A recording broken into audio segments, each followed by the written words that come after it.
Yespixel, episode 7 with our guest Crayonponyfish. This week's show is brought to you by hair. We're talking about human hair. It's brought to you by them. What? It's real and it's here to stay. We couldn't land Oxygen for this week. I was really hoping. Yeah. I reached out to Oxygen. Did you? They didn't. The guys who make Oxygen. They didn't CC They me. didn't want to grab. Yeah. I wish you guys would have told me that this was their sponsor, because I just have just a collection of hair upstairs. I'm not going to get it now, but it exists. You sure? We could really use it. We could really use all that human hair. I think you guys think I'm joking, but unironically just have like a collection of ponytails that every time I get my haircut, I go, I'm definitely going to donate this. And then I never do. So I just have a drawer a drawer with like six ponytails in like it. A mason jar. There's like some fluid at the bottom now from like all the oil. Oh God. Yeah, that's what the fluid is. Oh, She's got like old ponytails from when they were young. Crayon, how's it going? Welcome. Thanks for joining us. Really appreciate you. Thank you. Thank you for having me. Yeah. So for those that don't know, Crayonponyfish, known for playing, hopefully I say this right, Wilmina Copperpot. Is that right? Not even close. But you tried. Winona. No, that's the other one. Would that really be the character you're most known for, though? Because I feel like it's the one we know, us three know you the most for. But I feel like you turned a lot of heads. Whammalama Ding Dong Copperpot. Yeah. That's right. That's the character name. I think you've actually shot my character for not being able to say your character's name. Probably. Maybe. I don't know. How do you say it? Wilhelmina Copperpot. It's pretty much like Philomena, which is in, the SDSO character.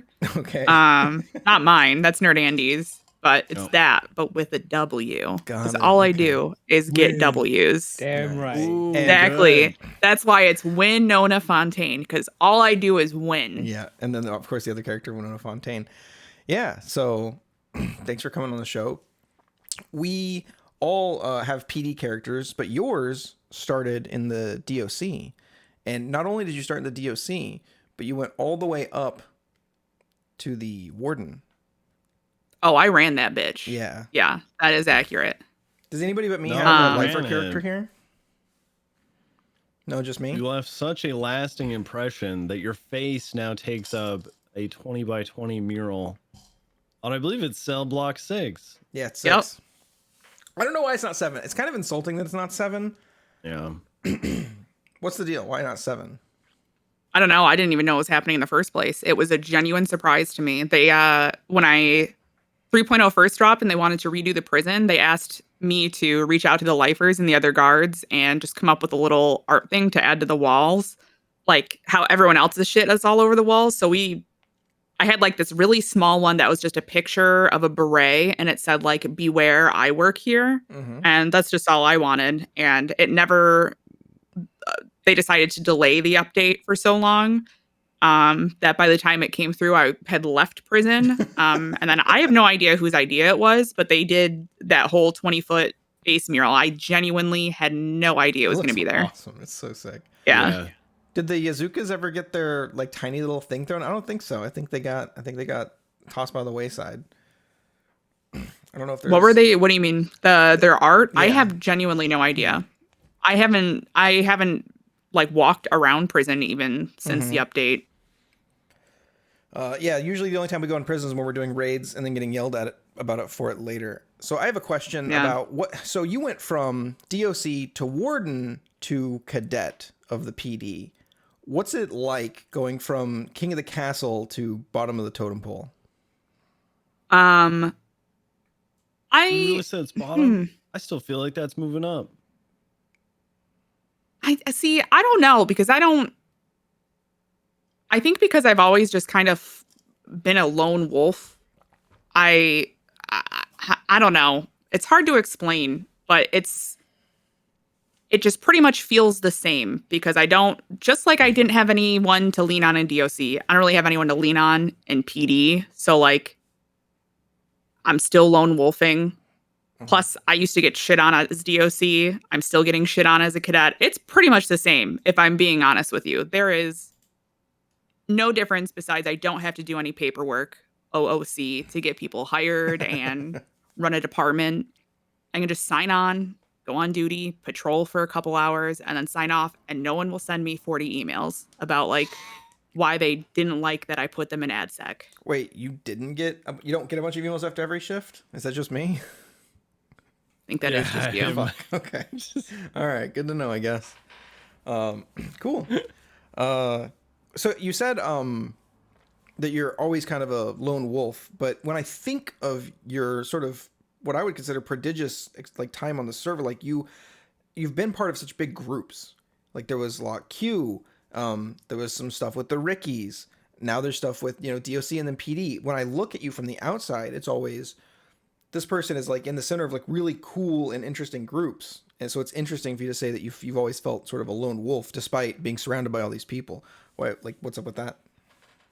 Well, I think I'm better at putting people who I think would get along together. So like with Lot Q stuff, a lot of the Lot Q people, it was originally like me, Hobbit, Penta on Jordan, and Nettie, Netcirc on Nettie at night. And we hired a bunch of people, and it was pretty exclusively me, Hobbit, and Nettie doing the hiring. And we would hire based on like, this person would work well with this person, but we never necessarily like did anything for ourselves. So I remember hiring like Jalapeno T-Bone Nice. and going like, oh, this guy gets up to some shenanigans, but he plays a good Civ. So he's good for the NA time slot when I'm not around. Then Nettie has someone to hang out with. So I did that a lot with Lot Q, where we were hiring people based on like, or when we hired Louis Vuitton, Shiny, and Natalie Martell, it was like, oh, well, Soups needs someone to play with during that time slot. Let's get these people in. Plus, they're involved with the Rooster's Rest stuff, so they're already kind of like semi-involved with the group. Let's just bring everyone in, and then you guys have a group of 4 for here. You have a group of 4 for here. You don't do any crime, but you've got 3 people there you can hang out with. And then it's usually just me going, oh, fuck, I forgot about myself. My bad there. All right, guess So I'm just kind of like chilling. making sure everybody else has what they need and then kind of forgetting to like include yourself in that. I kind of get that. It's pretty. I think that ends up happening a lot out of character too, as well. Like the Lot Q people, whenever they need something organized, like a game night, they always just get me to do it because I know like what things people would like to play and what works with this group and what doesn't work with this group. Like, I don't know, Mantis sucks at WoW, so let's not do Keys as 5 because then he's just going to be miserable. Let's do something else. And then usually if we over invite, I just end up sitting myself, and that way like other people can have fun. I ended up doing that with DOC a lot, where a lot of what I was doing was making sure everyone else was like having fun and not necessarily getting along because the conflict was good, but at least having the type of conflict where everyone could like coexist with each other better. And then I never found time myself to play. I would say I spent more time doing out of character work for DOC than I did on the server. Yeah, I think like Buddha a while back, I remember watching a stream where somebody else like caught him offline like doing something, and they started talking to me. He was like, don't fucking talk to me, I'm doing paperwork, like leave me alone. Like I think people in like positions of authority like often end up doing stuff like that and forgetting to include themselves in having fun because they're just so desperately trying to make sure everybody else has everything they need. It's really interesting in such a small, like in the grand scheme of things, like a small server, how much it being a character can sometimes feel like work. I know you take pretty regular breaks. Do you think part of that is because of stuff like that, where you're like constantly putting time aside for other people but not yourself? Because I know for me, when I like feel like I'm not getting more than I'm putting in, I have to like step away for a little while because I'll start getting bitter about it, and I'm like, I need to take a break so I don't be a bitter asshole about this. No, that's 100% what happened. Is after I left prison, I left prison because I was angry about a lot of things. Like essentially I realized the last thing I did was I'd found out after months of some of these guys assuring me like, I share your vision, we really want to help you out, I understand what you're going here for here, we really want to be a part of this. And then it turns out they just kind of like lied to me to get a foothold into PD. So that really sucked. And on top of that, the guy I was kind of like gonna hand the reins off to. Not so much that, but get into command to take a lot of stuff off of my plate. I found out he was like selling cleaning supplies to the HOA, and this is like fairly early on in 3.0 when meth is a thing. Yeah, and I'd caught him doing that, and I'd put out an announcement like, "Hey guys, just a reminder: if you sell anything from prison, you're essentially stealing from the DOs." Like I RP'd it as we spent our budget on these cleaning supplies. If you resell them, you're technically stealing from us. So I essentially told them in character, don't do this unless you want to get fired. I will find out about it in character because Fontaine is corrupt and she finds out about everything. Good. So if you guys really want to do this, if you really think you're going to be slick with it, go ahead. Fuck around and find out. So essentially, this guy fucked around, got caught red-handed selling shit. They came to me to tell me. They showed me the books where he was doing this shit. I was like, okay, well, I'm just going to start an investigation. So I take it to Real Tinker. We only call Real Tinker because he came first. Teddy, yeah. So we take it to Real Tinker. Did you? Yeah. So I take it to him because he was still playing at the time. He doesn't play anymore. He just plays ERP in Final Fantasy 14. So I took it to him and we started an investigation. We were like staking out this guy's car and his house and like following around, and we're putting some effort into this. And then like 2 days in, essentially I get bombarded with people coming to me in character and out of character telling me I'm being like real shitty about this investigation and suspending him. And I was like, what do you mean? He's been suspended for 2 days at this point. And it's like wrapping. You guys can't wait for it to finish another day. Like he did this. Mm-hmm. This is not like a thing that we don't think he did. We all are aware of this. We all see what is happening here. Why are we pretending like this isn't happening? And they're like, well, you're really going to ruin his chances and blah, blah. And I was like, all right. What are you? We're done I'm here. gonna ruin his chances. As soon as I hear the word chances in relation to RP, I'm out, because that usually is followed by it ruins his chances to be a police officer and screws with his dream to blah blah blah blah blah. Sure enough, guy goes on to be a police officer a month later. Like I can't help but think just kind of blew it. That was kind of like the last straw for me. Is I went, you know what? These people don't get it. I can't force them to get it. I can't do this anymore. I've broken my back.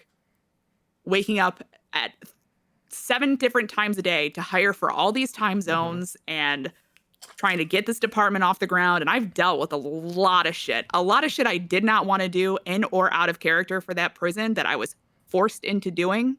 I was over it at that point. I said, fuck it. I'm not having fun at this point, and you people are making it worse by just like doing this shit. I can't do it. So I just had to leave. I can't force people to have the same vision as me. Yeah. And at one point, you got to give up. Hold on, I'm getting messages from our live audience right now. They want to know who it was. Drop the name. We polled the audience already. Polls are coming. Was it Jones? No, actually, Jones is like the one person. Jones is the one person who I personally recommended for PD. He is the only one. Good. He is actually the only person who put in legitimate effort with me in DOC to make it better. He had this tendency. A lot of them did this right when I took over prison. All of them went on LOA and went, okay, well, fuck it. We don't have to do anything anymore. She's running prison. We don't have any oversight, and we're just gonna go on LOA and let her figure it out. So it was just me for like, legit alone for 2 months. You know, Hydra. Yeah, it was just you. It was just me. There's a reason the old lifers will call you the mother of the lifers, right? Yeah.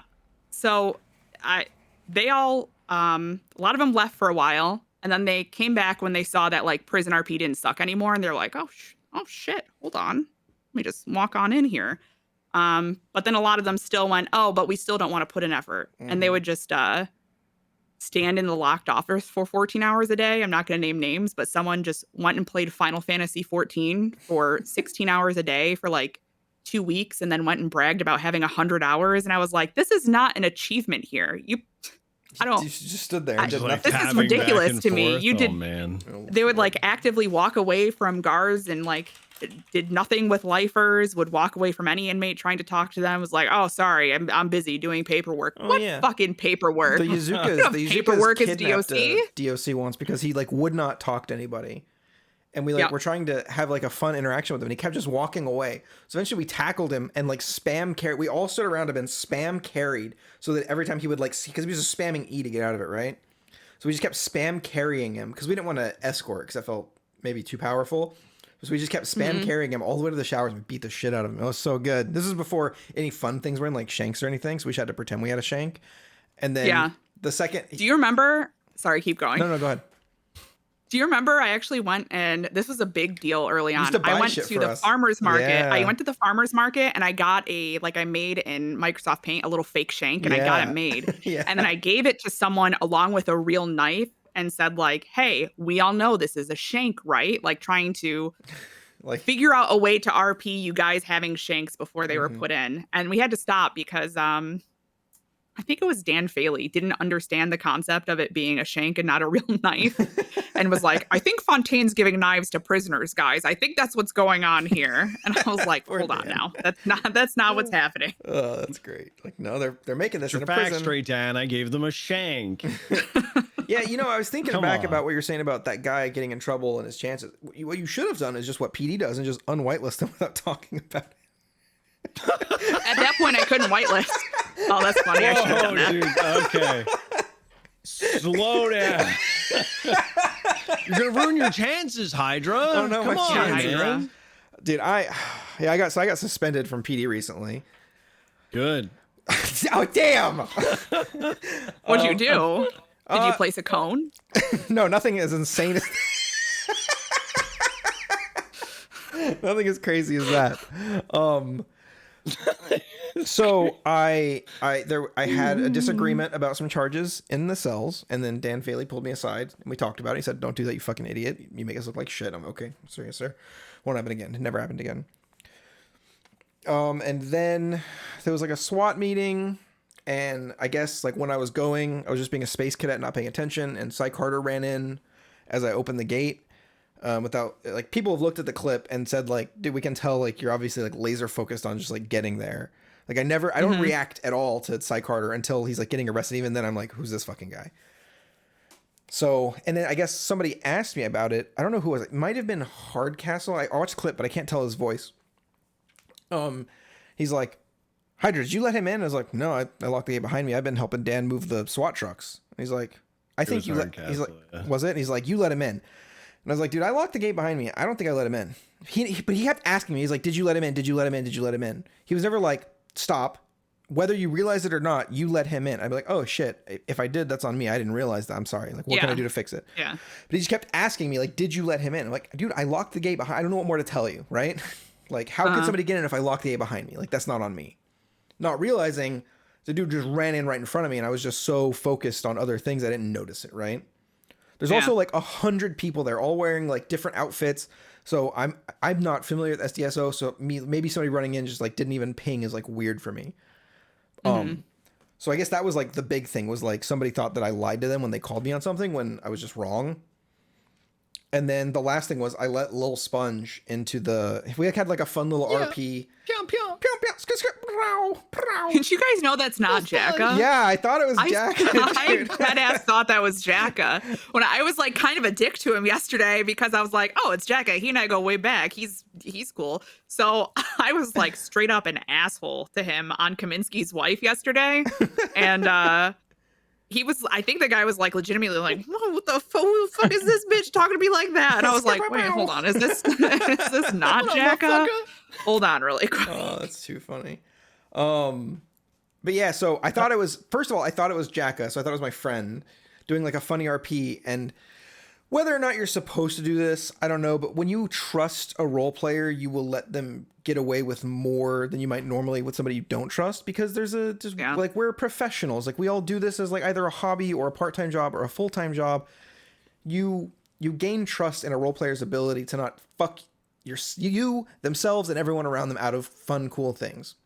So this person, Lil Sponge, was saying that Brian Knight hired them, that they've already done one like training session at SDSO, that they're coming in to work. I checked, they didn't have any guns on them or anything. They were like, oh, I can't sign in. And I was like, oh, that's weird. Well, I'll just put you back here. Here's some food and water. I'm going to lock the door from the outside so you can't just be running around the PD because that's crazy. So the door, and I did like a little like tag that said like door locked from outside. And I was like, whenever the dispatch people are available, they'll come down and like get you on and get you radios and everything. So I gave him a radio and a PD watch that had like 5% health on it. And he's like, I can't use the radio, it's encrypted. I'm like, oh yeah, you got to be on duty. So I'll take this back just so you don't get in trouble. But here's a watch to tell time. And if you don't hear from anybody in some time, just like give me a call and I'll come let you out. And as I was leaving, he's like, what's your name? And I was like, you can call me the Kaminsky. And apparently... You're so stupid. Okay. All right.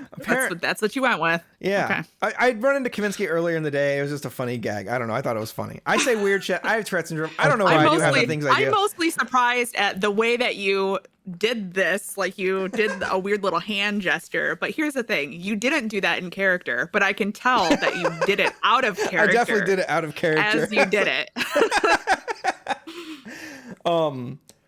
But yeah, so just like that, all those, I guess, like culminated in me getting a suspension. Fortunately, the PNT were pretty cool. They were like, you're suspended for 72 hours. I was like, okay, I was kind of fucked up about it because I was like, I was mostly upset that instead of like when the thing happened where I talked, like I disagreed with somebody in the cells, Dan pulled me aside immediately. He was like, you can't fucking do that. Like I'm not giving you any strike points because like you're still learning and like that makes sense. You can't fucking do that. If this shit happens again, you're probably going to get suspended. I was like, cool. I didn't realize this was a huge deal. I understand why it's a huge deal now that you've explained it. It'll never happen again. And I really like that. I actually pulled Dan aside later and I said, dude, because Aaron Anders, I think, is a great role player and really like a good like person in the server. So I pulled him aside and I was like, dude, when you did that, it made me feel like seen. Even though I fucked up, it made me feel like a person who's like, you guys understand is going to fuck up every now and then, right? You know, this wasn't an intentional thing. And so I really liked that. But then when all the other shit happened, nobody ever said anything to me. They just like talked about it in their like FTO chat or whatever. Yeah. I don't know if that's a thing. And are like, or high command chat maybe. And are like, yeah, I guess we're firing John. Because when Kathy, who plays Anita May, brought me aside, she's like, yeah, we've been talking about this in our group. And it was like honestly brought up to fire you. And I was like, for what?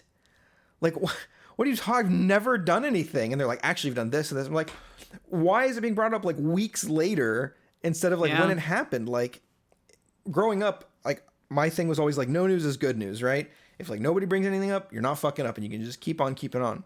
But I'm like a self-snitch in PD because the way I play John Hydra and the way I want to be a cop in the server is that if I fuck up, I don't want somebody else to think that I'm like pushing that aside or not taking responsibility for it. So when I fuck up, I like self-snitch. I'm like, hey, I screwed up. Like the other day, I had a friendly fire incident with like Sam Bass. And I talked to him about it, and he's like, you fucking don't do it. If you're not 100,000% sure, just don't shoot. I'd rather you go down because you weren't sure than you shoot a fellow officer. And I was like, cool, won't happen again. Like, got it. And I could tell he was like really exasperated, and he like wanted to be mad. But because I came to him with it, he was like, okay, like good job. Like I can tell you're serious about this.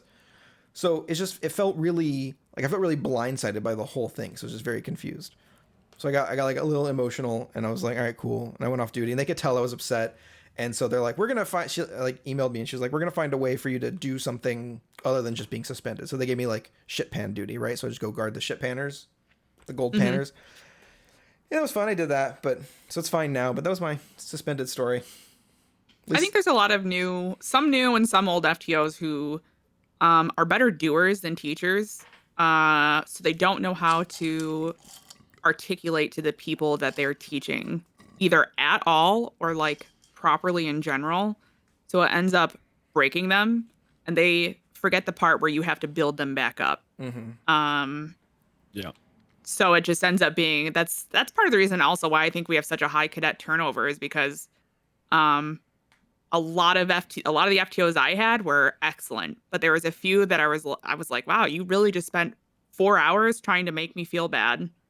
And then there's no follow-up afterwards in terms of like, I don't know, teaching me anything. We just sat in a car in silence for 4 hours. And then afterwards, instead of like in the moment saying, hey, just so you know, you could have searched this person because the RS fit because of X, Y, and Z. Instead, 4 hours later, it's, let me just yell at you for not searching this person properly, but not actually teach you the thing that you could have been taught to teach it properly in the moment. So it's like I got to sit there and scramble to remember what they're even talking about. Yeah. And half the time I don't even think like they even understood the situation that was going on. So then it's like, well, you're teaching me about this thing that isn't relevant because of this reason right here. But because you didn't bring up in the moment, I can't really remember that. So I guess, okay. I guess I'll just get yelled at then. Yeah. That's fine. And you can't say anything back because you're just a stupid dumb cadet. Yep. See, I'm fine with that. I don't work hard. I'm fine with that. I've gotten screamed at like a lot, and I'm perfectly fine with that. I'm lucky in that I have a lot of friends who have been cops for a really long time where I can take the situation to them and then ask them my questions, because now that this FTO has spent 20 minutes yelling at me over something that happened 4 hours ago that I don't quite remember. I don't feel like I can ask them these questions now because I don't feel like they want to teach me anything. I feel like they just want to berate me and like belittle me, which is fine. That's what your character is doing. But like now you're setting yourself up to be the FTO that no one wants to ask questions to. Like sometimes in PD meetings, people will be like, hey guys, if you ever need pursuit training, I'm available to reach out to. You can always ask me to blah, blah, blah, blah, blah. And it's like, okay, well, I had a wrong comm on a chase the other day. Instead of being like, hey, Fontaine, cut the continuing and then do the left and then the bound and then the street. Instead of like saying that calmly over radio, it's always like, what was that dog shit comm? How long have you been a cop? You should know better. Let me see you in the captain's office. And it's like immediately a big deal. And it's like, you could have just been a normal person and it could have been a normal teaching moment. But instead we got, I don't know, whatever is going on here. We need John Hydra and Winona Fontaine as FTOs. I think that would actually be sick. After this 72-hour suspension, my new goal is to be an FTO. I really want to like do it better. That's my like big goal with the PD right now. My goal is to get out of cadet phase. That's it. That's the only goal I have right now. How long have you been a cadet? About the same time as me, right? Well, yes. I got hired back in end of March. But I knew I didn't have a lot of time to devote to it because I was going back to school for something. So I just kind of told him like, hey, this was really inconvenient for you to hire me right now. And it's just kind of like, so essentially what had happened was I was actually supposed to have a cop right at the beginning of 3.0. I was supposed to be in the same class as Bundy, Claire, Ensley, someone else who I don't remember. But for some reason, not quite why, and this was said on stream, so I have no problem saying it here. Management did not want me to have a cop. No clue why, never got any feedback, nothing. So every 3-4 months or so, someone would essentially go and ask management, hey, can Crayon make a cop yet? And every 3-4 months, we'd get back, nope, just nope. That's it. Oh, so what you're saying is Evil Shatner copied you. Yeah, I guess. But no, hers is a PNT thing where PNT people don't like her. Management had a problem with me that I think might be like related to a lot of times people mix up me and Hobbit. And I almost have a feeling something went down with Hobbit that I got blamed for, but I still don't really know. Because in March, what ended up happening was I just reached out myself and I said, can I have a cop yet? If not, can you tell me why I can't have a cop? Can I work on something? Is there something I did I can apologize for? Did I eat someone's firstborn? Like, what? Can you just, what's going on here? You just been eating firstborns? Sometimes it happens. Listen, you know how it is. Munchies do happen, Understandable. Yeah. And I finally got back. We thought you did some shit in 2.0, but I think we were wrong on it. So yeah, go ahead and make a cop. So that was back in like March, April, end of March, early April, something like that. And I was like, okay, that's okay. I'm just going to accept that for what it is and just move on with my life. But we're going to get hired right away and right now before they change their minds. So got hired right away. And was like, hey, just so you know, I'm going back to school right now. I do not have the time for this. And then right after that, I am having like life-changing surgery and I will be in my bed for a month. I don't have time then. That was in the beginning of June. I essentially said, if you guys, about July and August is where I'm going to be like actually playing this cop character. I'll dabble here and there and like, try to work on my driving and whatnot, but really I'm not available for this until then. And they were like, okay, you know what? That's fine. You just do what you can. Let's just get you on the roster now before they change their mind. It's what was the original plan, question? honestly. I don't even remember what the original question was. We were talking about. I don't remember. I have, actually have a was good it your journey? topic. Oh, okay. Might have been. Stu, do you mind if I? So I heard you say something as well. No, go for it. Go for it. So we maybe jumped ahead a little bit at the beginning, and we didn't get a very good history of Crayonponyfish. That's true. And I'm actually very curious about that. So this is something that we ask. We've asked a lot of people who've been on the show already. Talking about like streaming history, or No, I want to know what got you started on Yespixel. Like what were your first characters? Who did you apply with? What is early CPF looking like? This is good. I got red flagged and quarantined on my application for racism. This is a very true story. Yep. So let's back up.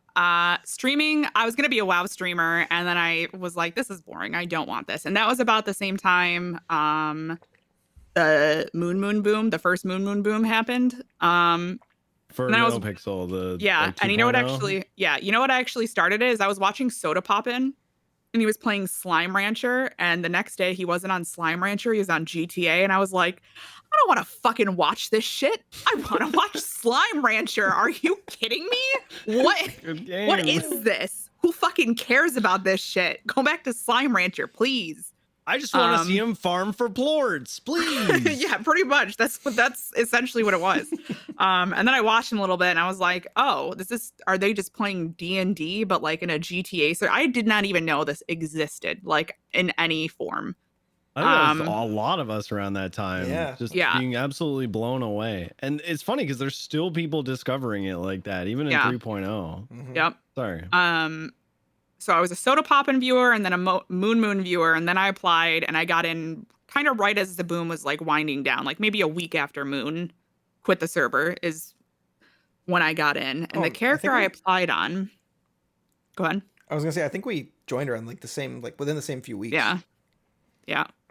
There's a lot of us who are like that. Like I consider us like the post boom graduating class, where it's like me, you, right, LGX, like Bruce B graphics. A lot of us got in like right at the same time. But so I got into Yespixel, and the character I didn't at first. I got denied sort of. So I applied, and at that point I was hanging out with Nikki out of character a lot, like Jenny Hall. I was hanging out with like her and Surge and a few other people. We're like hanging out in Discords and shit. And I didn't even tell them that I applied because I didn't want them to like push my application through. I wanted to get through on my own merits. So the character I wrote was, I think her name was like Velvet Dawn or something. And she was supposed to be like a Jackie Brown knockoff. I don't know if you guys have ever seen Jackie Brown. And one of the questions for the application was like, what, you're pulled in a case of mistaken identity. What do you do? And my answer was like, essentially what it boiled down to, but in a lot more words, was essentially, you can't tell us apart. What's wrong with you? And you know who reviewed it? Do you guys know Johnny Fahrenheit? He was the guy who reviewed it, flagged it for racism, quarantined it, and was like, this person needs to be blacklisted from the server. Absolutely. So like 3 weeks goes by, and I finally mentioned something to Nikki, and she's like, I don't know if Surge was on the support team at this point or not. She's like, I'm going to mention something to Surge, and he can take a look at it, or have someone take a look at it. So he looked at it, and he was like, oh my God, Crayon, oh my God. And I was like, what? What's wrong? I can hear that too. I can hear him saying that. He was like, we need to get you in a TeamSpeak right now with an admin, like right now. And I was like, okay. So he gets me in a TeamSpeak. It's me, him, and Psychotic. And they pulled me. This is when we were all still on TeamSpeak. They pulled me down in the room, and Sai's like, "Yeah, so I see your app is flagged for racism here. So usually what we do for this is we ask you a few questions to kind of get you to clarify your answer and see what you mean and if you meant to say that, and we kind of gauge what kind of person you are." And I was like, "Okay, sure, no, yep, that's no problem." So we went through a couple questions. In the middle of one, he just stopped and he goes, "Okay, the context in which this person thinks you're racist might be incorrect, because now that you're explaining your answer, this doesn't make sense, like why they would think this." And I was like, "Oh, okay." And he was like, "And also I can just tell that you don't sound like a bad person. You don't sound like belligerent and like a 12-year-old. So I don't." How wrong they were. Yeah, how wrong they were. So they unflagged it and whitelisted me there. So I would not be on the server today if Surge didn't take a look at my application and be like, "Hey, I know her personally. She is not a flaming racist. So she's actually she's an okay person." So you're saying technically you got it on your She's first just application. okay. Yeah, technically. First application, Okay. one quarantine Congrats, later. there's 3 people in here. I'm the only Hell one. yeah. Sheesh. How many people do you guys think, Dane, who could have been amazing role players on the server now because of the whitelist? They did all process? 5? Oh, a probably so bunch. many. Oh, yeah.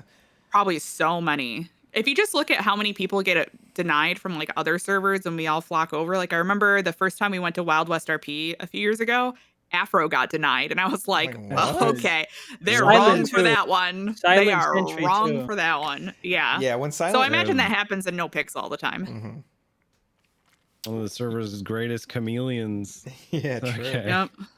You had something. I 50 want Cent. to, yeah, I wanted to talk about, this is moving, so past the background, back to cop and everything.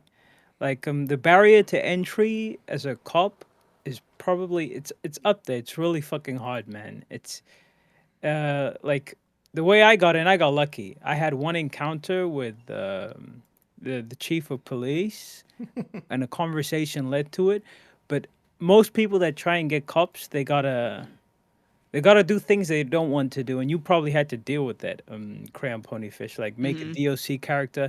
They're not making the character to be DOC. They're not. I was same with DOC. Nico. I was DOC like long before I even applied, like, I don't know, a year or something like that.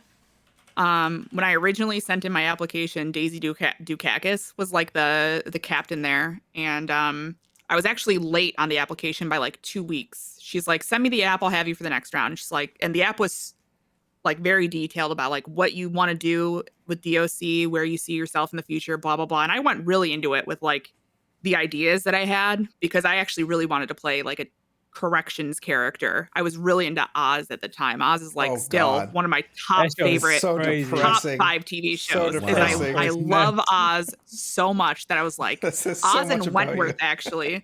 Yeah, Oz and this Australian show called Wentworth. They're like my 2 favorite TV shows. And I was like, oh, dude, this is going to be so fucking cool. We're going to RP is this. It's going to be great. And then Daisy was like, "You're 2 weeks late on this application, but I'm going to push you through anyway. Don't tell anyone." So I like had a special little intro there. And then I was DOC for a really long time. I had to deal with a lot of wardens who did not actually want to be there, who just like slowly turned it. DOC used to be really cool when it first started.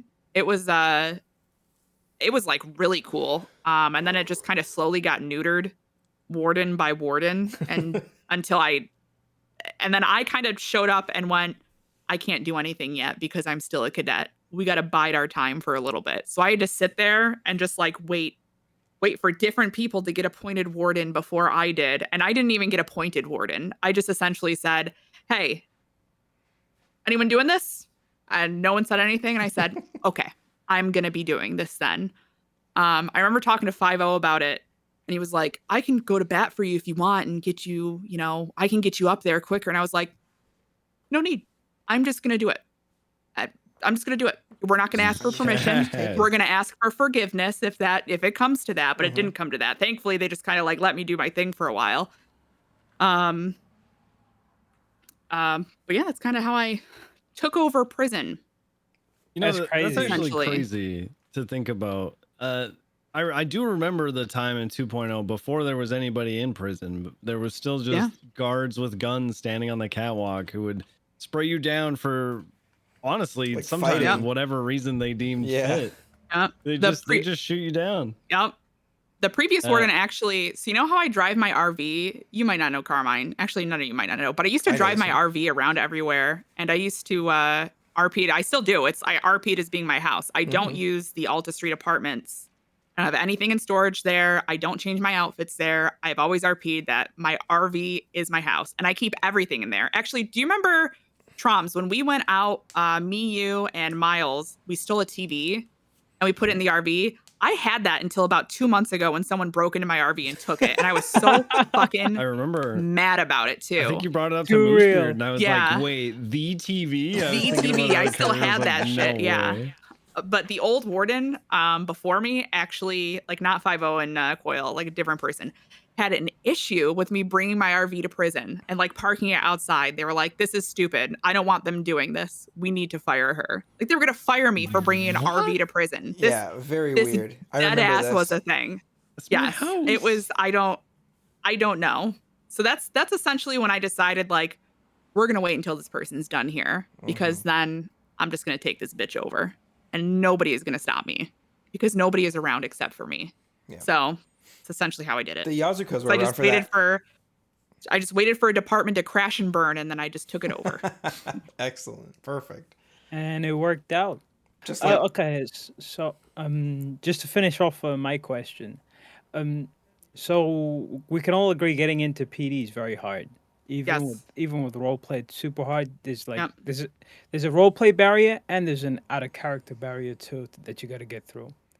And right now, the way the server is a dynamic, the only people that get attention, if we're being honest, are cops barely and crims. Civilians have been left at the wayside, and Yeah. like the only roleplay you can get out of being a civilian now is either grinding for someone else or making a business and grinding for that business. I miss the days of lock queue when you could see an entire ecosystem of people role playing. You don't see that anymore. Now you just see like criminal hubs and a couple of civilians just running around, doing something with their time. But with that being said, people who do get into PD, there's a role play aspect, and then there's a, like, I don't know how to put this. Getting fired from PD, it's like, and say you built your channel on it or you got an audience on it or anything, getting fired that could be devastating for a lot of people. And in PD, like I want to role play, but then there's times where you can't role play. Yeah. true. And you gotta respond mechanically. But yesterday it was me, Crayon, and Nexera, and the craziest shit happened. It was wild. It was like the most real roleplay it's felt for me in PD since I joined. Do you want to explain it, Crayon, what happened, or should I? Is this thing you tweeted about, Crayon? Yeah. Nice. It was- So it just- essentially, Carmine and I have this thing, and it's not on purpose. I don't know how it happens, but anytime I need to talk to Carmine, or like pretty much in general, anytime I need to talk or call anyone, I call them from an unknown number because I think it's really funny that like awkward first 10 seconds where they think I might be a serial killer. I play it off like in RP, I say I do it because like the government is listening to us and I've got tinfoil lined under my hat so they can't get into my brain. But really, it's that first awkward 10 seconds where they're like, all right, what are you calling me about? Do you have a body somewhere that I need to go find? What wild goose chase? And I'm like, oh, it's just Fontaine. We're good. Yeah. But I call him and I do this thing now where when I want to talk to people, I won't do it over the phone. I will only meet them in really ominous places. Where was the first one, Carmine? The first one was on a watchtower. That's right. You know what's funny? It's on this fire tower. The You one know by those fire Vinewood watch sign, the one by towers? the Vinewood sign. It's the one that's overlooking the observatory. Yeah, that's the one. So I went up The to that Gondor one. ones. Yeah. And as I'm going up there, Tessa's up there dancing, like starting her intro for her stream. And I was like, oh, this is awkward. I'm just here to talk to Carmine and have like a coming to Jesus talk with him about like behaving in PD. And she's like, oh, so you're not gonna shoot him? And I'm like, no, I swear to God, I just like to protect. I just like to scare people. That's pretty much it. She was like, that's kind of weird, but I can appreciate it. And I was like, yeah, that's what I'm going for. Yeah. So as I'm talking to him, a race starts at the observatory, but it doesn't start. People are gathering around their cars. They were taking their masks off. We've got a perfect view of this with like perfect. I still have my PD camera because I'm like, both of us are on duty. So we're just taking pictures and sending it to SRU as this is happening. So I'm like, okay, Carmine, I can't talk to you now. We got to do police stuff. We'll talk a different time. That's the first time I tried to talk to him. The second time I tried to have this really serious talk with him about the same subject. No, different subject, but similar. I went to the top of the maze tower where the yoga mats are. And like, I'm literally taking my phone out and like about to tell him like, I'm here. And Mr. K walks in with Gyal Jones. And I hear, okay, you skanky bitch, it's time to die. And like, he doesn't see me. And I'm like, what? Okay, all right, I guess this is happening. So I had to call for 78s and like call Carmine off. Like, hey, we can't, this conversation I've been trying to have with you for weeks. I will talk to you later about it. And then I call for 78s and I'm like, hi, Mr. K is about to murder this skank hoe at the edge of this crane. I can't, someone needs to come here and deal with On the this. 78. Yeah, that's what Lovesick told me. It was the calmest 78s he's ever heard on radio. And I was like, yeah, I was bummed. I really wanted to talk to Carmine at the time. Instead, I ended up watch Mr. K murder this chick. Okay. I remember that. I was on duty for that. Yeah. So then yesterday, I'm going to talk to him about this thing that I've been trying to talk to him for, I'm going to say a good month about, like trying to have a serious moment with him. So I call him to the court center. And because that's a nice ominous place. Yeah. And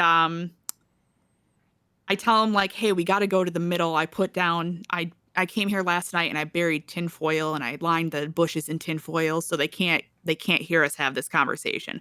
And I'm not going to tell you what this conversation is going to be about because I don't want to spoil it. But essentially, I get there, I'm waiting. He shows up, and then I hear footsteps.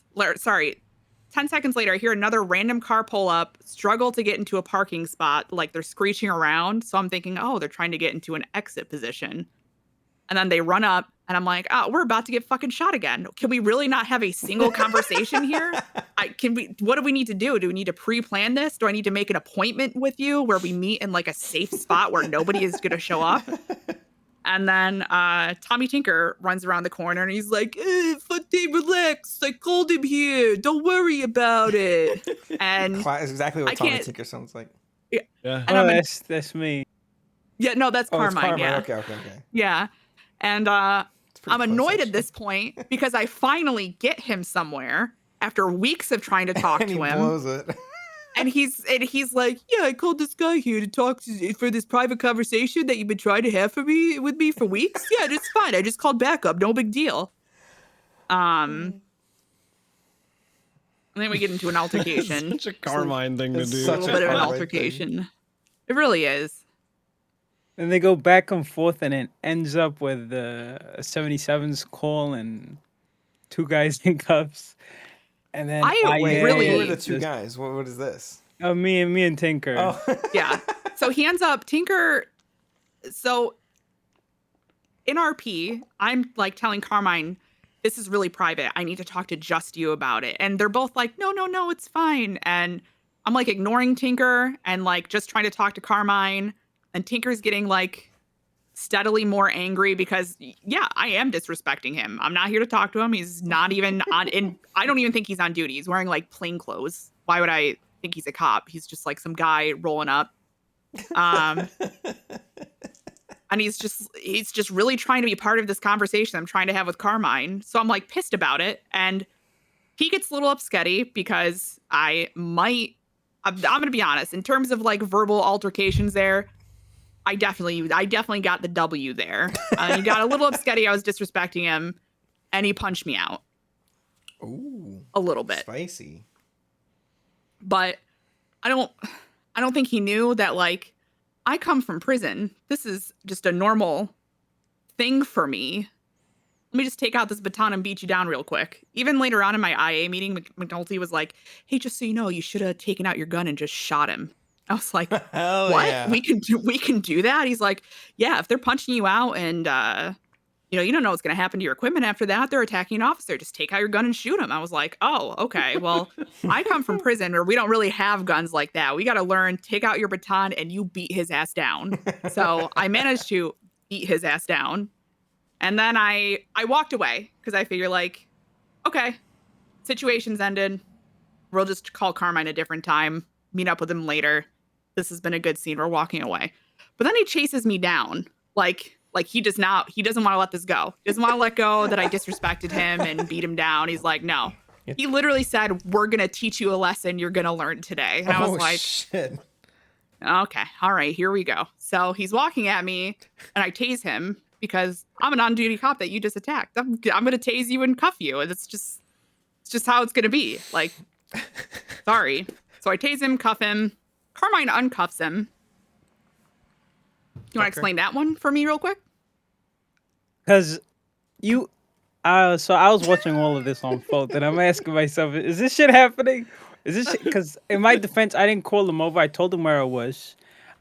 I like to stir. I was being very cryptic. I said, I'm meeting someone that I'm not going to tell you about. I think I'm going to be okay. And then he was like, are you being killed? And then I hung up. That's why he showed up. Okay. So this is your fault, 100%. It is. Okay. It is. Continue. It is. I'll admit it. It is. And then you two meet. Tinker is hard-headed. You're hard-headed. They clash. Shit goes crazy. I'm trying to de-escalate at every turn I can without anybody getting shot. And yeah, that's why I uncuffed him. I don't know, man. It just went crazy. I was literally sitting on my stream saying, "What is going on? What the entire time from start to finish?" But yeah, it was wild. Then some other shit happened after with IA. I'm pretty sure. Yeah, didn't Pred get suspended with IA? He had to go work with IA or something the other day. Yeah. Something happened yesterday with IA, or the day before, 2 days ago now, where he shot. If this is the same incident, all of HOA and some like random cops were loaded into the EMS helicopter, and he like shot a window in the helicopter. If this is the same incident, and I think IA investigated it because they asked me because I just happened to be like there at the time and like was present for it. So they called me down and like read me my Garrity rights. I was like, fucking, why does Pred always get me into this shit, dude? Like literally every shift that I've ever talked to Pred in character, like literally anytime I've ever talked to him, it has ended with me getting my Garrity rights read to me about 2 hours later. That's true. I remember the big court case from a little while ago. Yep. Do you remember? You were my officer advocate for that, Moosebeard, and I was so mad at you at the time, like in character, because you and Jeff, I felt, had given me the worst advice on the planet. I was like, these motherfucking worst advocates on the planet. Under the bus. I thought we did pretty good. We were trying to help you. You wouldn't tell us what was going on. Yeah, because I couldn't trust you at the time. I still don't trust you, but that's sorry. How come there Fontaine doesn't trust nobody? I don't trust nobody. Right guys for the job, then. I call people on an unknown number. I don't trust nobody.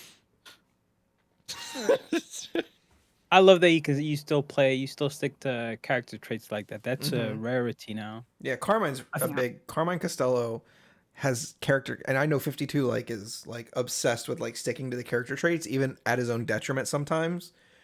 Like, I think he's gotten really good at going, okay, I know this is how I would normally play Carmine, but because I have to play the PD dance game also, I won't hear. But you can feel him disappointed when it happens. Yeah. That's another thing. Sorry, go ahead. No, go for it. I was gonna say I do feel bad about the next era thing because here's the thing. When I'm not on RP, for the most part, I don't talk about it. I don't watch it. I don't know 90% of the mechanics in the server, how a boost works. I literally don't know. I don't know how to go fishing. So I think Nexera yesterday thought I was targeting him and going OOC and I don't know, getting information from somewhere. He pretty much said as much in character, but I felt bad because I don't know the guy. I just go where the RP takes me. And sometimes people think that when I'm angry or upset, I'm genuinely angry or upset. Like, It turns out so you're playing a role. the day before with the pred thing, after I talked to IA, I went and McNulty said he was going to call me back. So I went and sat on this random bench in, I don't know, the middle of the city. And the only reason I sat there is because it was next to a phone booth, because I needed him to call me. So I knew he was calling me so that I could call him back On from the the phone unknown booth. number. Yeah. So I'm sitting there waiting. And Percy Weaver and Odessa Pearson both come up to me and they think like I'm depressed. And I'm like, you know what? Yeah, let's just play it like I'm depressed. That's fine. Yeah. So we end up having like a 45-minute conversation where they're talking to me about whether or not I was happier in prison or happier at PD, and like, you know, my accomplishments and what I'm like most proud of. And at some point, Odessa said like, wow, Fontaine, this sounds like an incredibly lonely life. Have you always felt this way?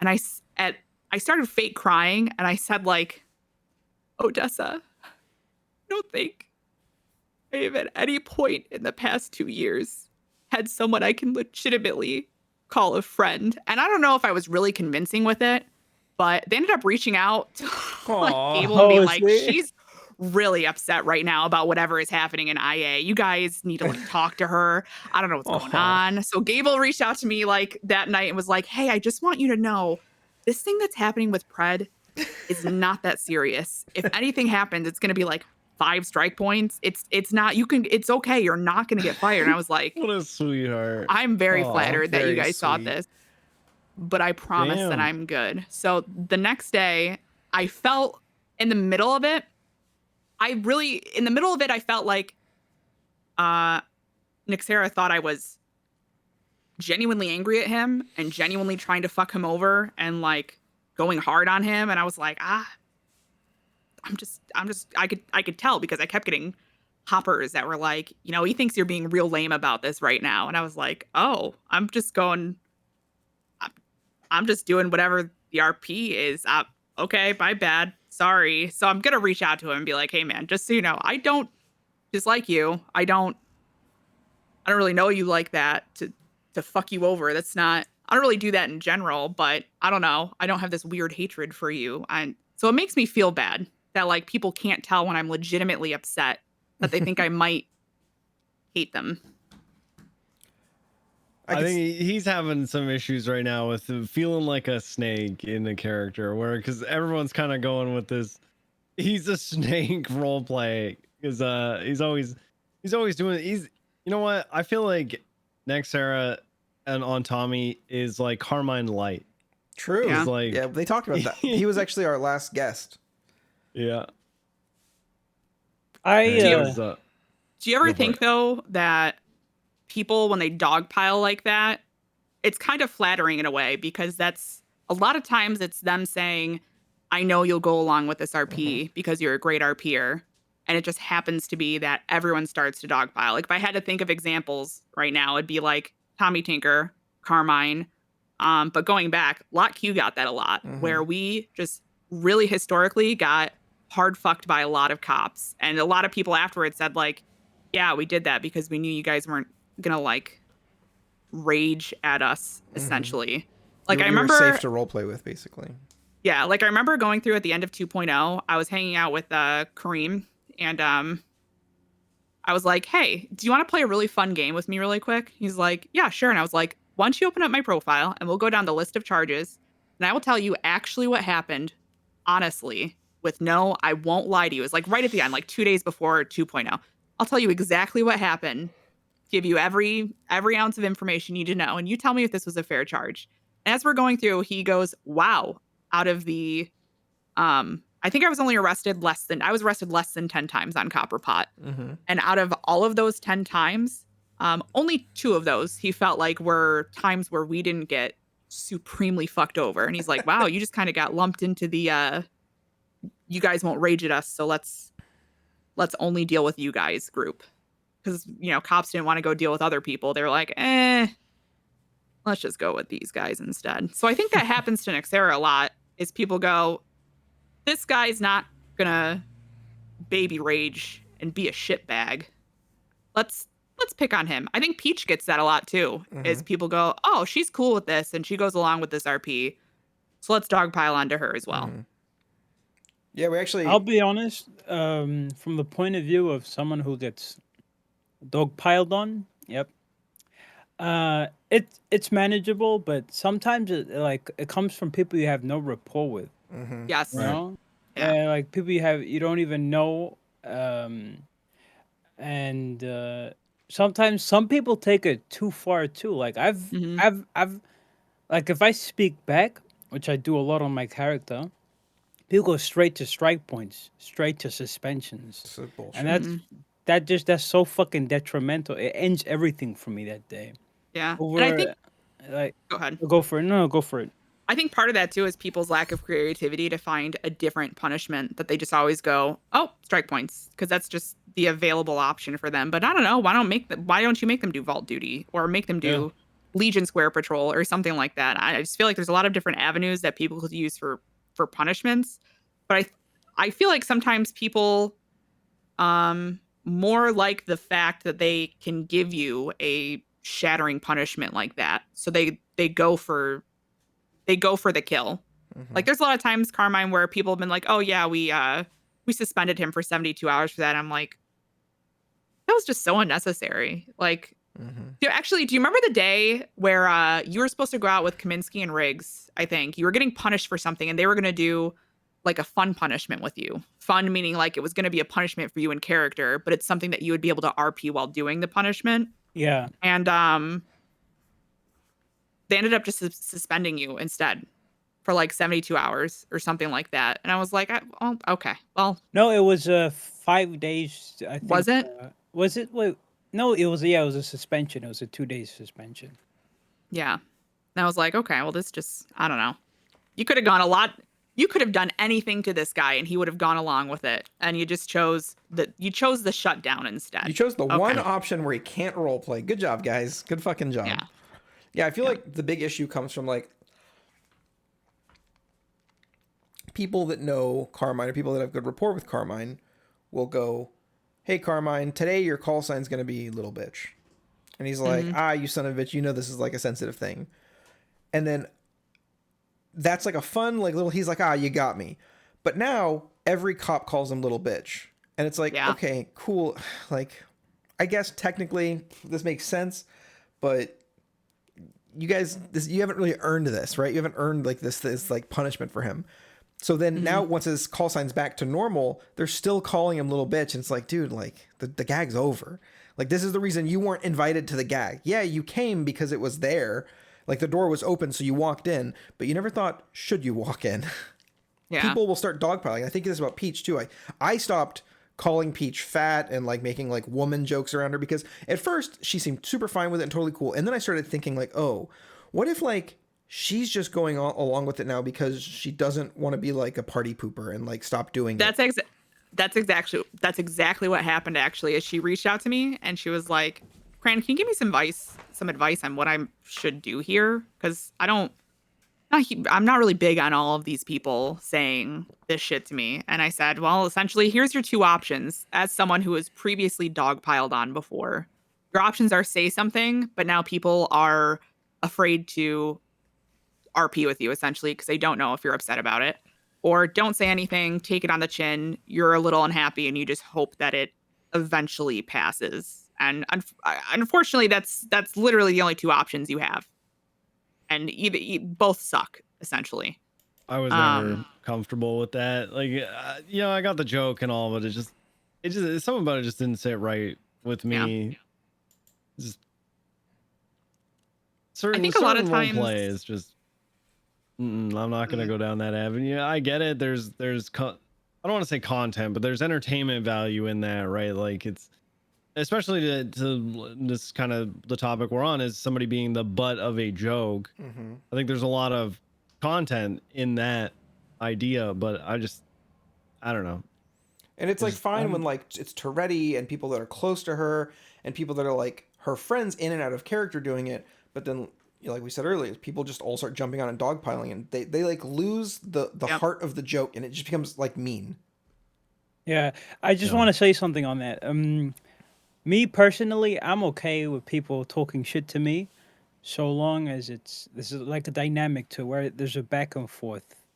Like for instance, Peach. I don't think anyone talks as much shit to my character as Peach does, and I give it to her in kind. But then when it's one way and it's just them throwing things at you, and if you were to throw something back at them, they take it.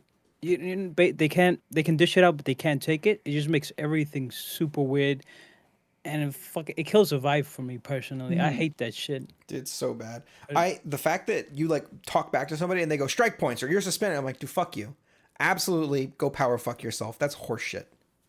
I think sometimes too people dogpile because they're afraid of being the low totem pole themselves. So if they see people bullying Carmine, they'll jump into. So they're like one of the people who's bullying Carmine and not part of the group that's like being bullied themselves. Mm-hmm.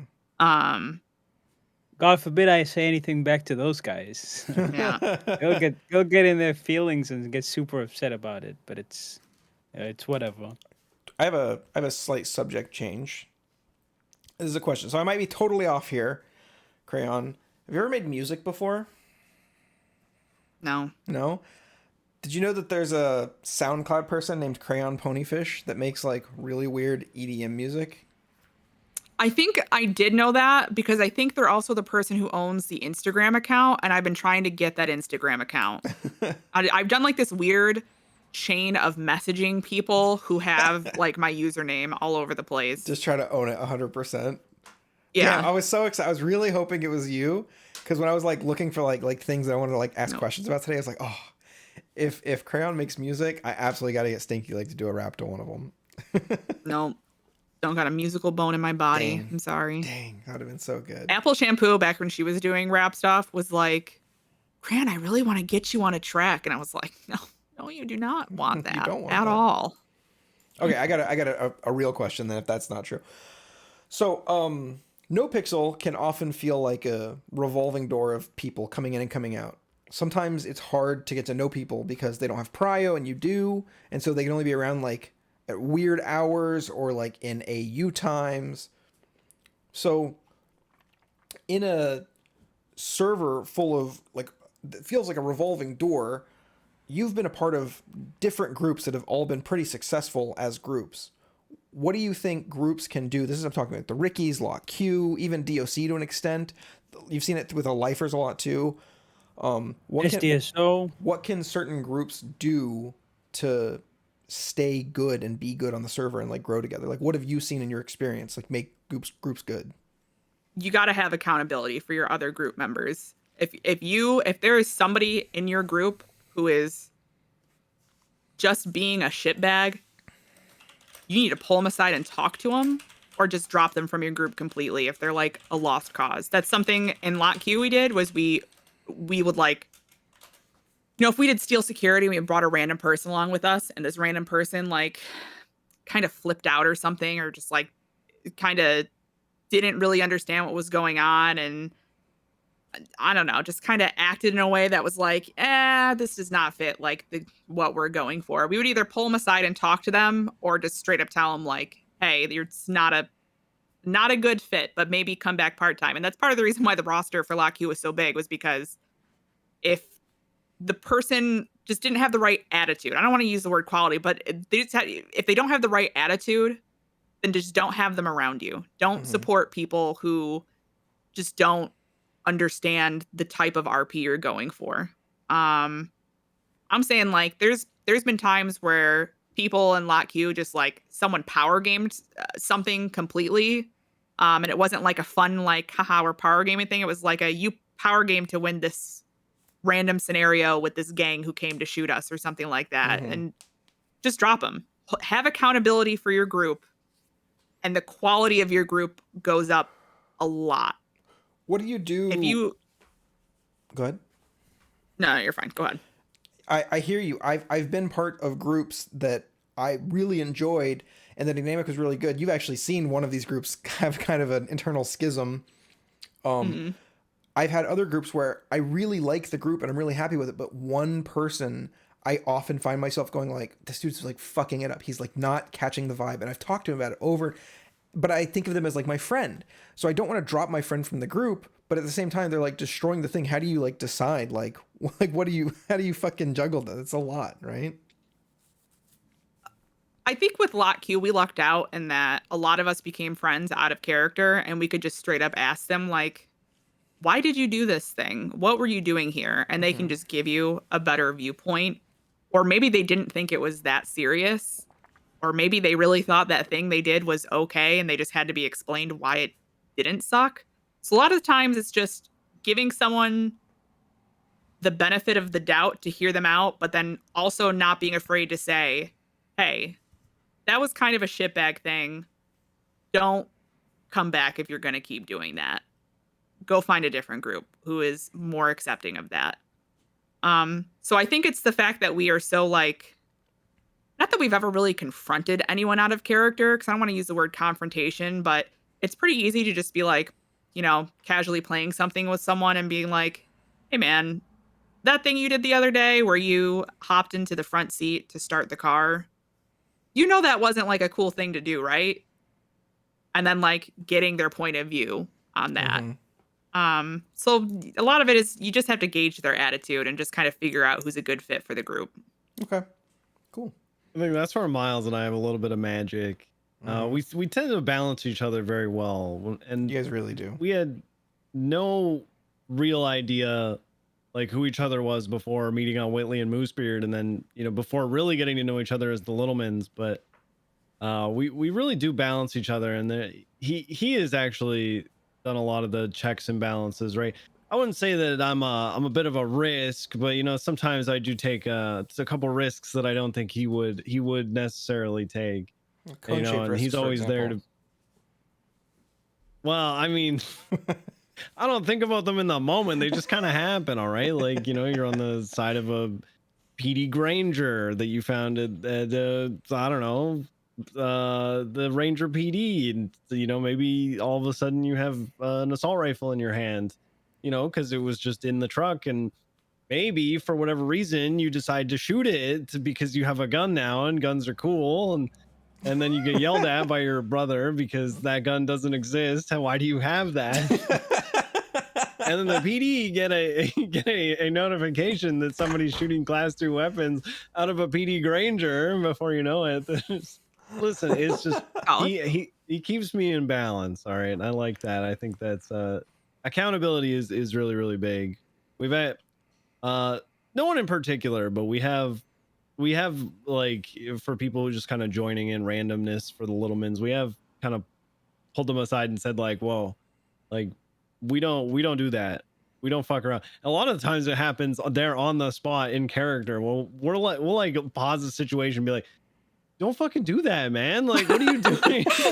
Like, isn't there a meme with the Littlemans where like you like kill the bad Littlemans and like send them down the river or something? Yeah, that's it. Is that like a you guys gently asking them to stop playing this Littleman? That's how I view it. No. Whatever. How many are there? No, it just ended up being a thing where we wanted more inheritance money, and so we started killing off other Littlemans. Yeah, I really good. Oh, it's just it felt like there was getting to be too many of them, and occasionally they just show up for like one day and be like, yeah, I'm done with this. Like, it's a Littleman Dan thing, right? Where people just do it once and then they're done. And so we were like, well, we want to make this interesting, right? So we'll put them to the test. If they don't pass the test, like that's it. Get rid of them. So I really like playing Crim Littleman now that I've got my voice changer. Should get on more. But okay, so here's my issue, right? Okay. The Littlemans is your and Miles thing, right? I like hopping on Crim Littleman, but I don't want to jump on every time you guys get on because I guess I haven't officially received the okay to do that, because in my mind, this is like your guys' fun time. I don't want to like go, oh, the boys are doing the fun thing, I'm going to go join in. And they're like, and now Crim's here too.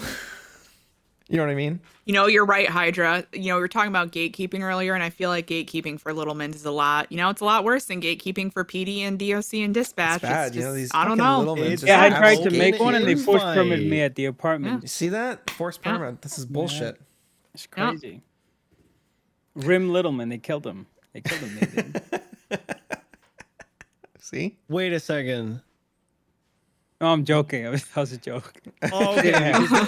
Okay, so there have been a couple Littlemans. We have no idea who they are, like I at also all. was joking for the record. Just No, for Yeah, the no, I record. got you can't take it that, back. but It was 100% Are you serious. We've had some pervert people at the people show up. apartments? no clue who they are, and we had amazing situations with them. We had this one Littleman like a month or two ago. He shows up and he's acting kind of strange. He's got the same name as another Littleman who was around previously, and I don't think he knew. He just made his Littleman character, and it was a very similar name. And so we're kind of playing like, is this him? Is he back? He sounds different, right? And so we're giving him like cues to go off of. And I don't know how, but he eventually like made it as if he were like a clone, like a robot clone Littleman. And it just progressed and progressed. We took him to like the humane labs and we were doing tests on him, and like, you know, we were just like leading him around as if he had no idea. And then we turn around and we'd like RP whisper about it, what was going on, to give him context clues as to like, you know, kind of what we're thinking, what he's thinking, bouncing ideas off. Still no idea who played this guy. We ended up throwing him into that little underground pool below humane labs, where as a robot, presumably he Sank. drowned, he sunk Yeah. to the bottom, and is probably still down there. We still talk about it. What if we go to the humane labs and he's still down there, you know? Do you guys ever remember like No weird idea. lore that happens? Like with the robot at the bottom there, do you have like weird lore about your character that you have saved up for a later date? Like, you know what I have saved for you and Miles? Do you remember when we went to the Woodchipper and we RP'd that there was like a demon hell portal The there? demon, yep. Yeah, That's still in the back of my head at all times, where I'm waiting for like the perfect time to bring you guys back there. And I don't know if that's weird for me to remember that, I love or if I that. should just let it I go. think it's perfect. I bring up a lot of stuff that like from ages past that nobody would even know about, and then people in the chat who haven't been there who weren't there for any of these events from ages past, have no idea what I'm talking about. But meanwhile, I'm like, oh yeah, I remember that. That was good. Yeah, I Yeah. remember the demonic possession of Tim Littleman, where we opened the the Hellmouth. Yes, that's what it was. I think I was Yeah. on like a Buffy the Vampire Slayer kick at the time, and I was like, I don't know, let's talk about a Hellmouth or something. Yeah, Yeah, that was good. Troms, Well, you I and ca- I, I you and I don't- have one do- of those now. Was it Dulio? I'm trying to remember the cop you were with as well that kind of helped you set all that up with bringing us down to. I think that was Dulio. That It was sounds about right. I think it was Dulio. Yeah. Yep. Little mild mannered Dulio. Mm-hmm. Dude, wouldn't Sorry, it be what were cool? you gonna say, Hydro? I was gonna say we have have a what? we have some lore stuff now. We have the what's it called when you get somebody who's possessed and make them not be possessed anymore? Exorcism. We have the Exorcism Lake, right? That's right, where we took Carmine. Yeah. Yeah, forced lore. They forced that on me. We basically Yeah, we did. We made basically him into a cop. Forced Carmine into being a cop in character. Yeah, we did that.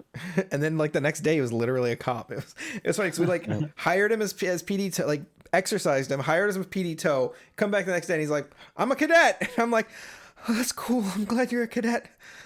It's so cool that you're a cadet after one day. So cool and happy for you.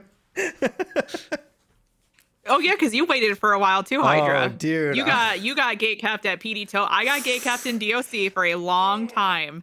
And when I got the no for cop, I was like, fine, you motherfuckers That's are exactly not gonna what be I able to did. get rid of me You in won't fucking prison. break me, I'm gonna motherfucker. turn this shit around. I'm gonna be great here and you're gonna regret it. Yeah, just And you did the my same bitch. thing at PD Toe, didn't you? I was like, Yep. okay, you motherfuckers are gonna know who I am. And it's weird because I have like traumatic brain injury, so I have a hard time remembering things. But B, when you're PD toe, like your brain is just melted. You're just standing like, have a good day. And I try to make it interesting and fun. And so everybody ends up knowing John Hydra because he's a fucking prick. But I like don't know people's names. So they're like, hey Hydra, and I'm like, hey, sir, Buddy. pal. Yeah, guy. There's so many people. I feel so bad all the time. There are so many people who like will stop and say hi to me, and like I have rapport with them from somewhere. And I'm gonna be honest with you guys. Between when I left prison and now, I've done a lot of drugs since then. I've been hitting up the sketchy reservation edibles Yeah. every day. I just don't remember people wholesale. So like, who's the guy who like all white dreads, kind of a weird skull tattoo? Is that like Damien Tinkerman or something like that? Yeah, that's, Yeah, I think so. Yeah. That guy says hi to me all the time. Like we're best friends that go way back, and he'll like ask me about specific things that like I don't remember happening to me. Mm-hmm. But like he has a very clear recollection, and I feel so bad all the time. I'm like, I don't Do you just remember pretend? Do you just any like of the pretend RP to? that we had. Are you just like, every yep, single I remember one. that. Mm-hmm, Every yep. single one. Yep, happens all the If time. you Where I'm watch- like, oh shit, man, how like, you doing? yeah, It's been damn, so long, bro. How's it going, my guy? Yeah. Yep. You're like, I'm hey, just for lucky. fun, let's spell each other's names. Let's spell our own names. You go first. I'm lucky. Most of my interactions with people who names I don't know were in the casino, so it's me being an asshole. So when they come up to me and they say, "Hey, I know you from the casino," I'm like, "Hey, go fuck yourself." You know, it's the same guy. It's the same guy, It's the you same know? guy. Yeah. I'm that works. really, really good with like faces, voices, and like your outfit. But once any of those start to change, Yes. If you wore the same thing every day, they would be perfect for me. That's half the reason why I wore a trench coat and not a top hat, a fedora on Copperpot. Technically, the same it's one. It's actually a trilby, but yeah. Trilby, yeah. I wore the same thing on Copperpot, partly because I just wanted people to know who I was and not be like, because I'm pretty much a one voice Andy. My Samantha Kaminsky character, I throw on kind of a New York accent that I can't stick with because I'm bad at accents. So No, pretty it much a was- one voice Andy. Mm-hmm. I think you do actually. So that's why I wear the same outfits usually, is because I need that recognition so people stop calling Fontaine Copperpot despite them being different races completely. Yeah, that one's weird to me. I have what's called hair blindness. That's why I tell people in game I have hair blindness. If you change your hair, I don't fucking know who you are anymore. Yes. it's true. True. Hair's a big one. Yeah. Because a lot of people's faces look the same, and people will usually change their face before they change their hair. People are very attached to their hair. Mm-hmm. This is actually one thing that really irked me about PD and why I fought very, very hard on Moosebeard to have a slightly different look. Right? Like I fought to keep the boots, I fought to keep the hat. Mhm. And it's all because that's how people recognize you. They see you from far away. Like if you guys remember early Moosebeard, he'd always wear his red jacket. coat, yeah. He had his bandana and his boots. He was Mhm. from far away. You'd be able to see him and say, "That's him. That's Moosebeard," right? And I think Yep. I used to tell people this early on too. People would be like, "Oh man, I just feel like nobody's recognizing me. Like that people don't remember who I am. I just feel kind of like a background character." And I was like, "Well, make yourself memorable. You know, have something Mhm. that when they see you, they're gonna go, 'That's the guy right there.'" And it's seen all throughout the server. Like, you know, who's the guy who owns Deja Brew? I can't remember his name. Billy Fresh.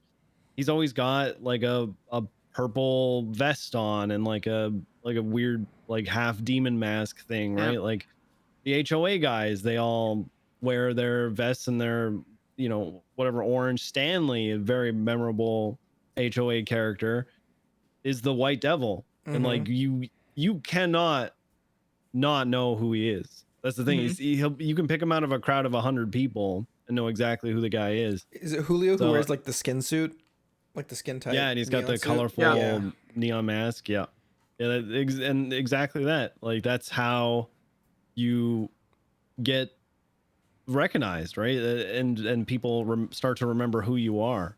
That's why, like, I really feel like PD, they're too strict about the rules around what you wear.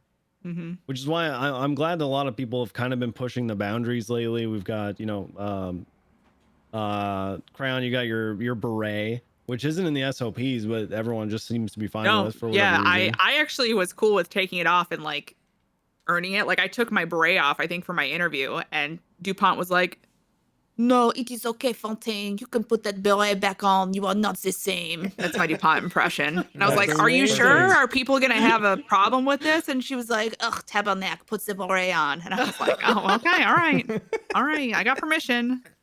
Oh, that's great. That's perfect. I do feel like it's important though, because especially as cops, yeah, we all wear the same uniform. We all, you know, have the same badges, vests, guns, everything. It would be so easy for us to literally be a cookie cutter. We'd all just show up to work in default Dan faces with, you know, generic outfits on. And I don't feel like that's good for server health. I think that even as a member of PD, the public needs to be able to recognize you, one as an officer, but two as a person.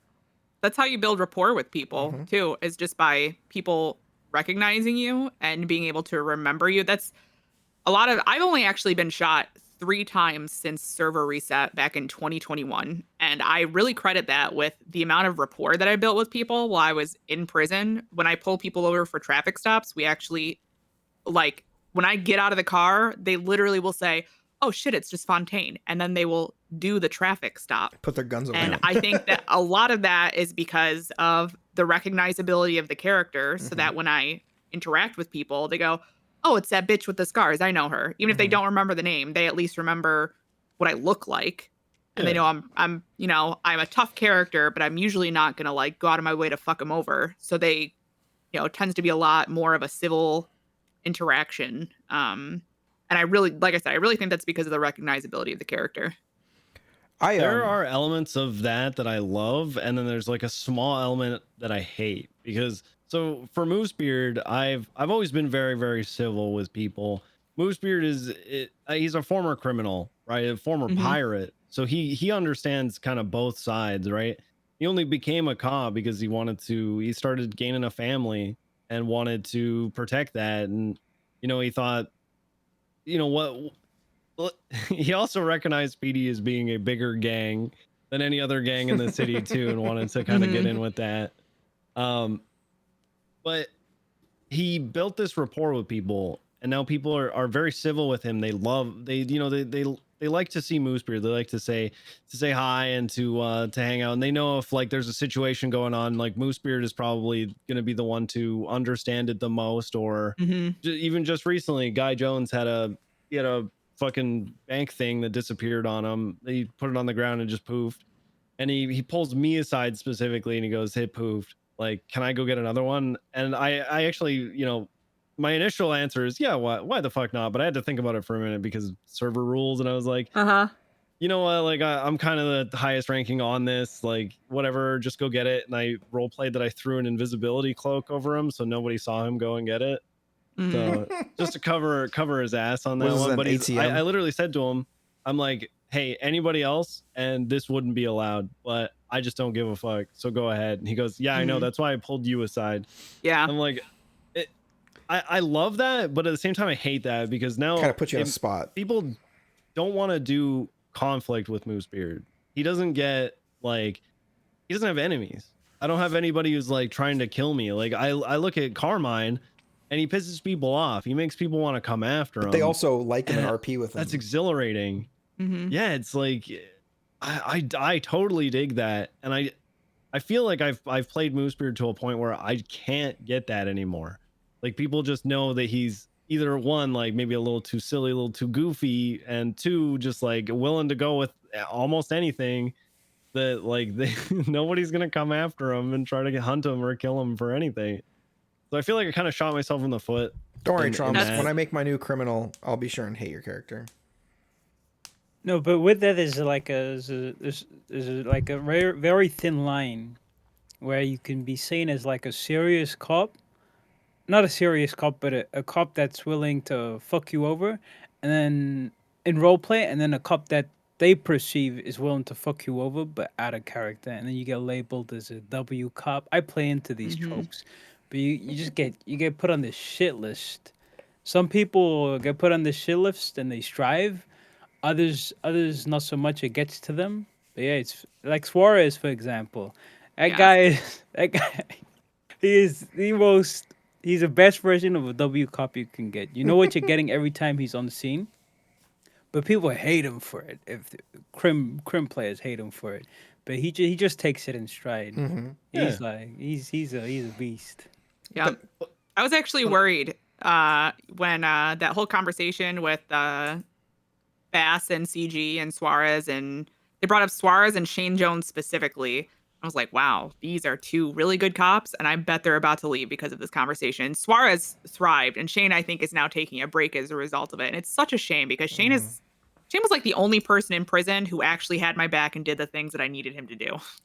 You might hate him for being kind of how he is in character, kind of a brown noser in character. Really sucks up to the higher it's ups. So interesting.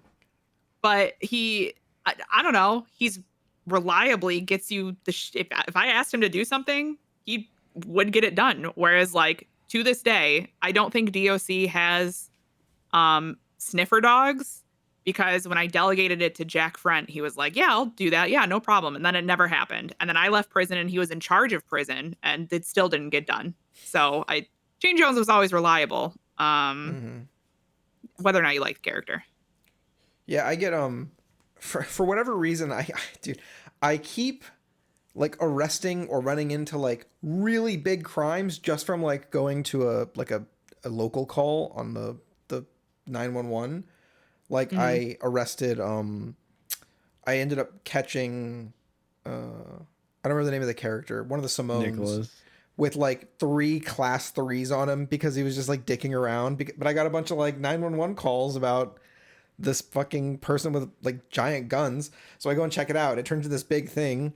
And then other stuff like that keeps happening. And every time it happens, I have like crazy amounts of hoppers. I don't know what it is about being a cop that makes people like want to hop, but like it's why. And when they come, I always like shrug it off or whatever.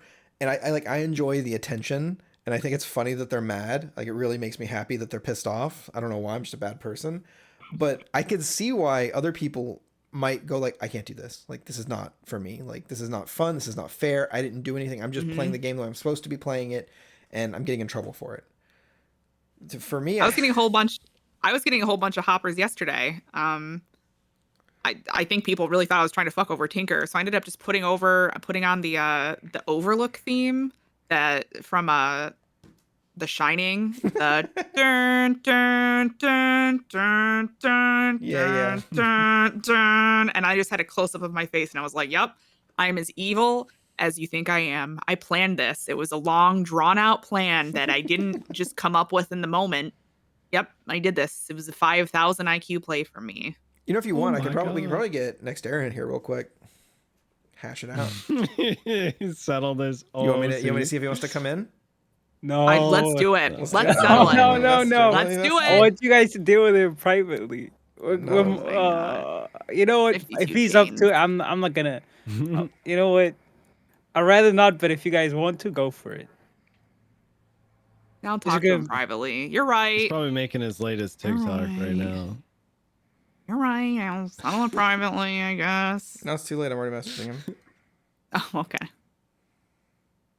Listen, I heard there was some OOC going on between. You guys keep talking. I'm gonna keep writing this. I am such a fan of you, Crayonponyfish. I'm not gonna lie.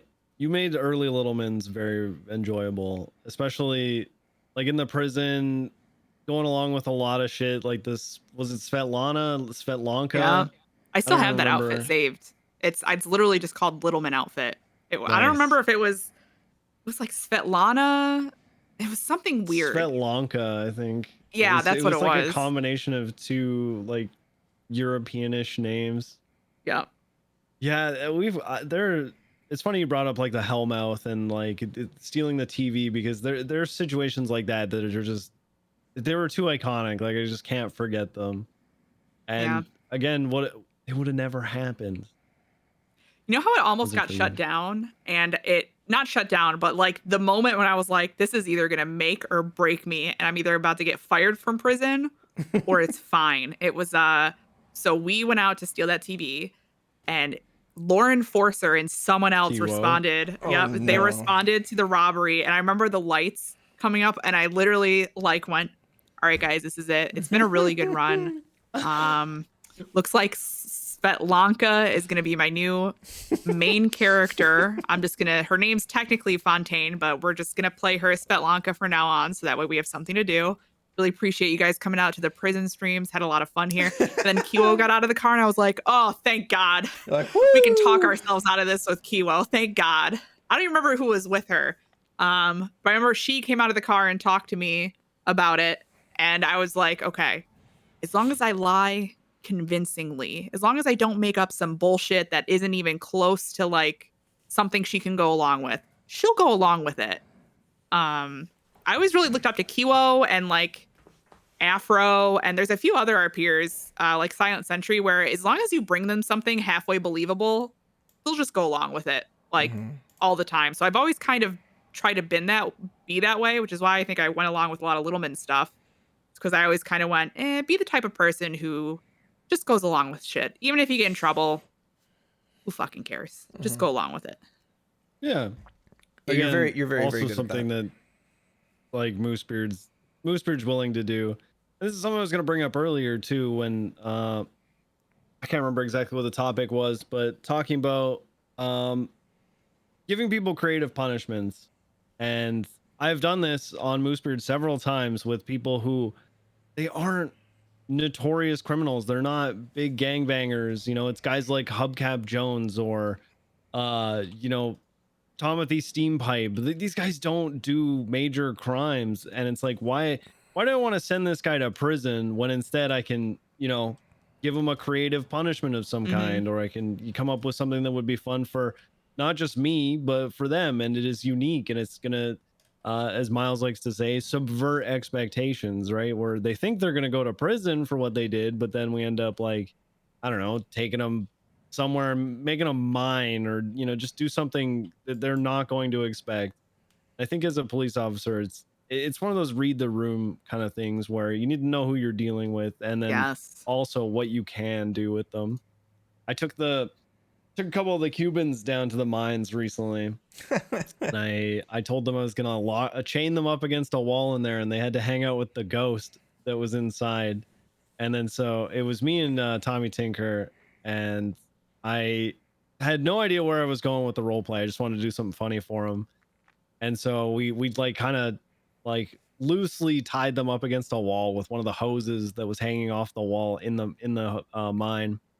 And then we went around a corner and we started making like spooky ghost noises, right? And I like fed them this lore on the way there that it was like an old widow that had died, and you know, miners were they were going missing, and all that was left was their clothes or something like that.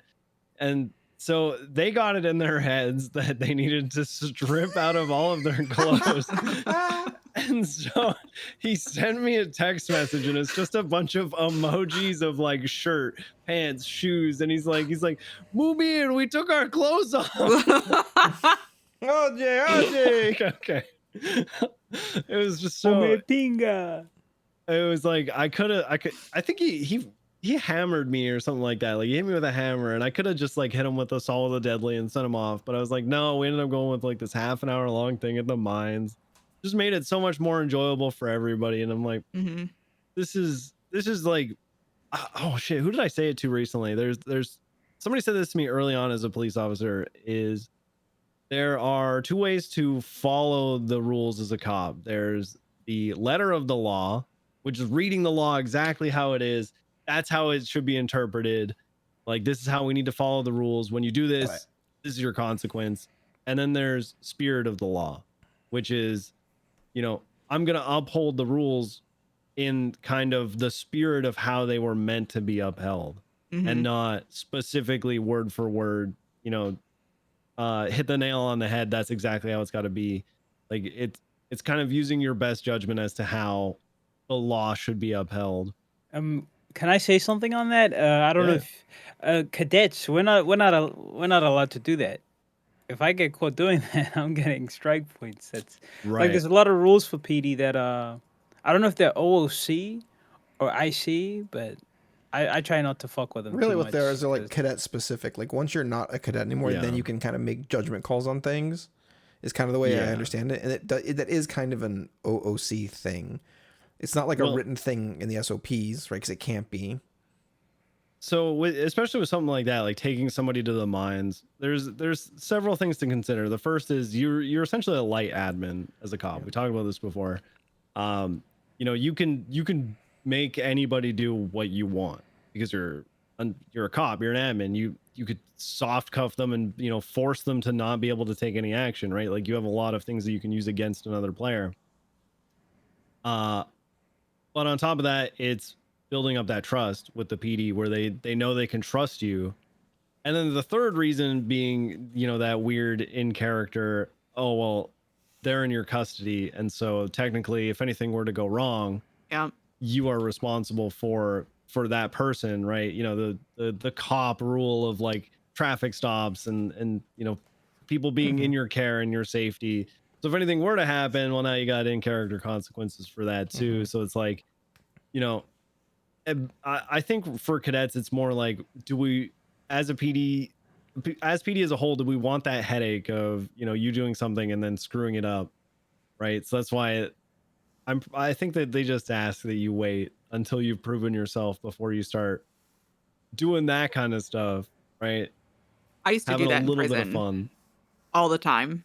And I used to take people out. I started a Yep. parole program where if you were sent in for something like nonviolent, not really a big shitty thing, like, okay, I'll just set your time to 1, we'll leave, and we're gonna do a creative punishment. I think the first person I ever did it with was Summit. And 5-0 was like really iffy on it. He was like, I want you to come up with SOPs. I want you to come up with like game plans and backup plans if this guy escapes. I want you to tell me what you're doing. And I was like, I want you to trust me and chill the fuck out.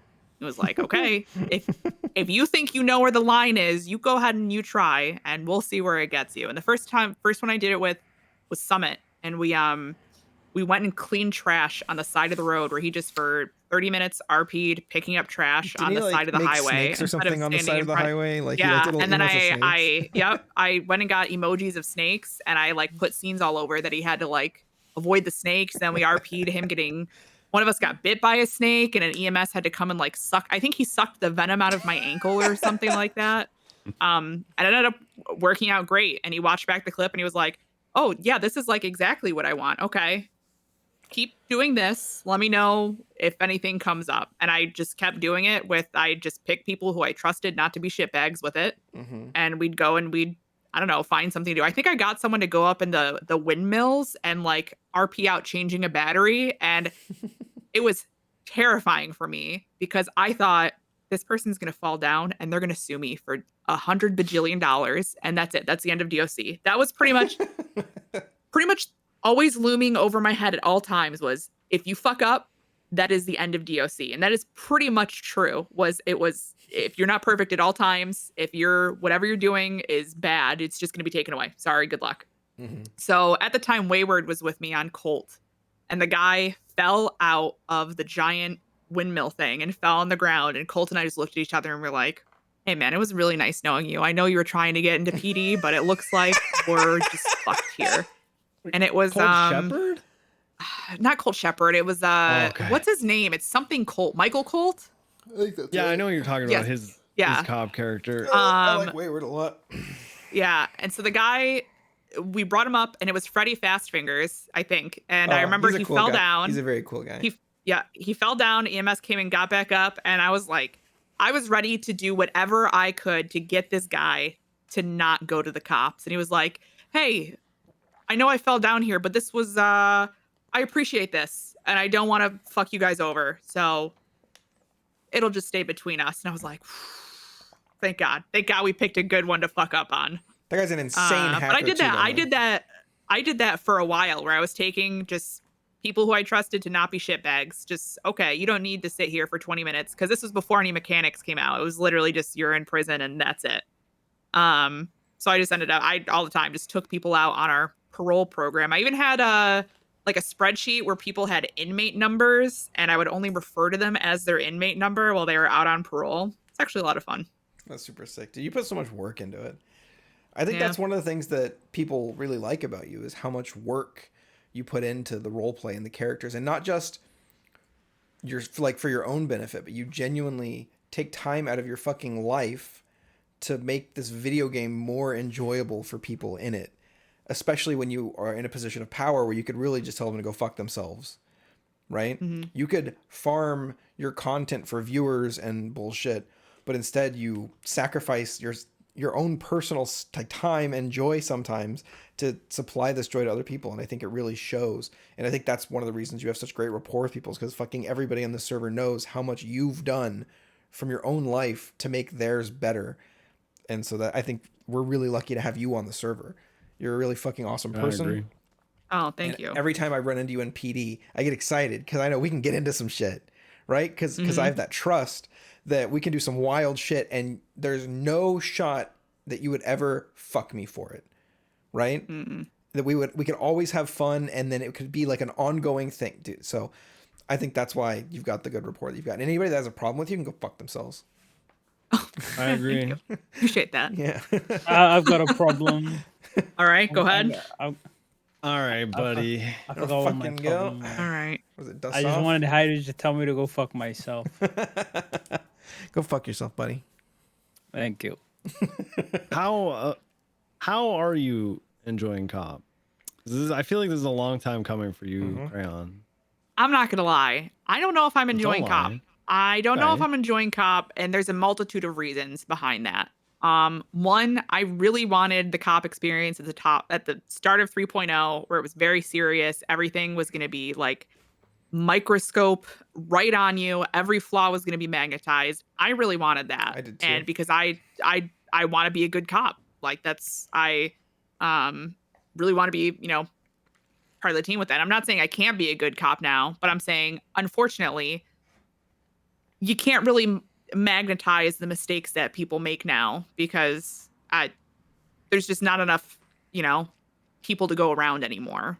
You got to kind of let a lot of things go, which I think is good in some respects, but I think is bad in others. So I'm not getting the exact cop experience that I want because the RP isn't as serious, which takes me back to yesterday where I did serious RP and now people are mad at me for it. And now I'm sitting here going, well, this is not the cop experience. I have the capability to be not serious, but in this exact moment happened to be a serious thing. But now, people are mad at me. So now I'm sitting here going, can I never do this? Is this just not even something I can do every once in a while? Or I'm just not sure. So right now it's not the greatest. And a lot of times I say I want to go back to prison, and that's kind of half true.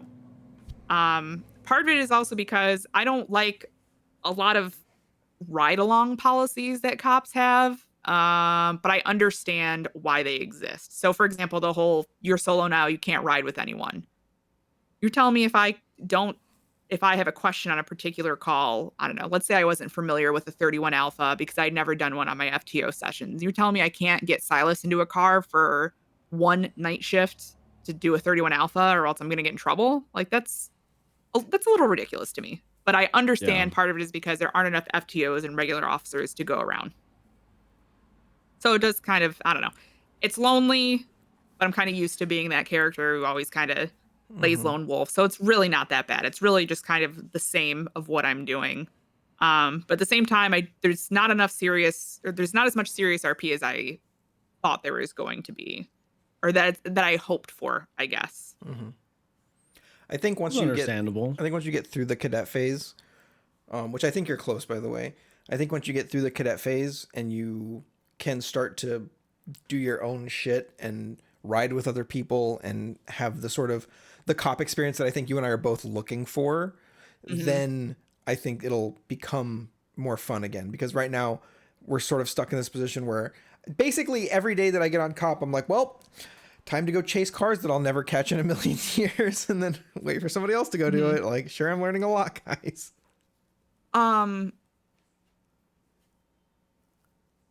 you ever caught someone in a chase? Because I haven't. But you said earlier that like you're really close to getting full cop. Here's the thing about that. I don't feel ready for that. I still have so many questions. I have literally never, not even once at all, ever caught anyone in a chase. Like, period. Like, foot chase, yeah, sure, everyone's got that. But like car chase, nuh-uh. That guy is gunning S plus 20 feet away from me, and I'm not even gonna try because that guy's gone at this point. And that's pretty much every chase I get in is I'm not catching shit. I'll have you know I caught a B plus all on my own once. Yeah, I have not a single car. In fact, I think Maybe just someone B was and driving B like plus, but like a Paradise van that's the what other it was. day. Yeah, that's what I caught. Yeah. Was that you? Yeah, I like fell behind on that scene and like couldn't catch it. I was trying to parallel. I wasn't even trying to stay in the call. I was trying to trying to just parallel for you guys and get ready for spikes if we need it. And I still was like, okay, well, this is a struggle. I don't know how to drive. I don't know what I'm doing. Okay, all right. I think I 3 times. I want to link you a video. I want to link you a video with the CVPI. I'm guessing your issue is every time you take a turn, you spin out, right? Not really. Are you gonna link the angel one? Because I watched that. I stopped spinning out, but now I just don't turn enough, and I just go like straight into the wall in front of me, like because I'm afraid to turn too much. You know I you don't should really. talk Video to? made you a worse driver. You know who you should talk to? 400. That dude Carter knows driving. Snowball knows like driving in the city. He can tell you can name a street and he can tell you if there's a bump on that street that might send you flying if you're going too fast.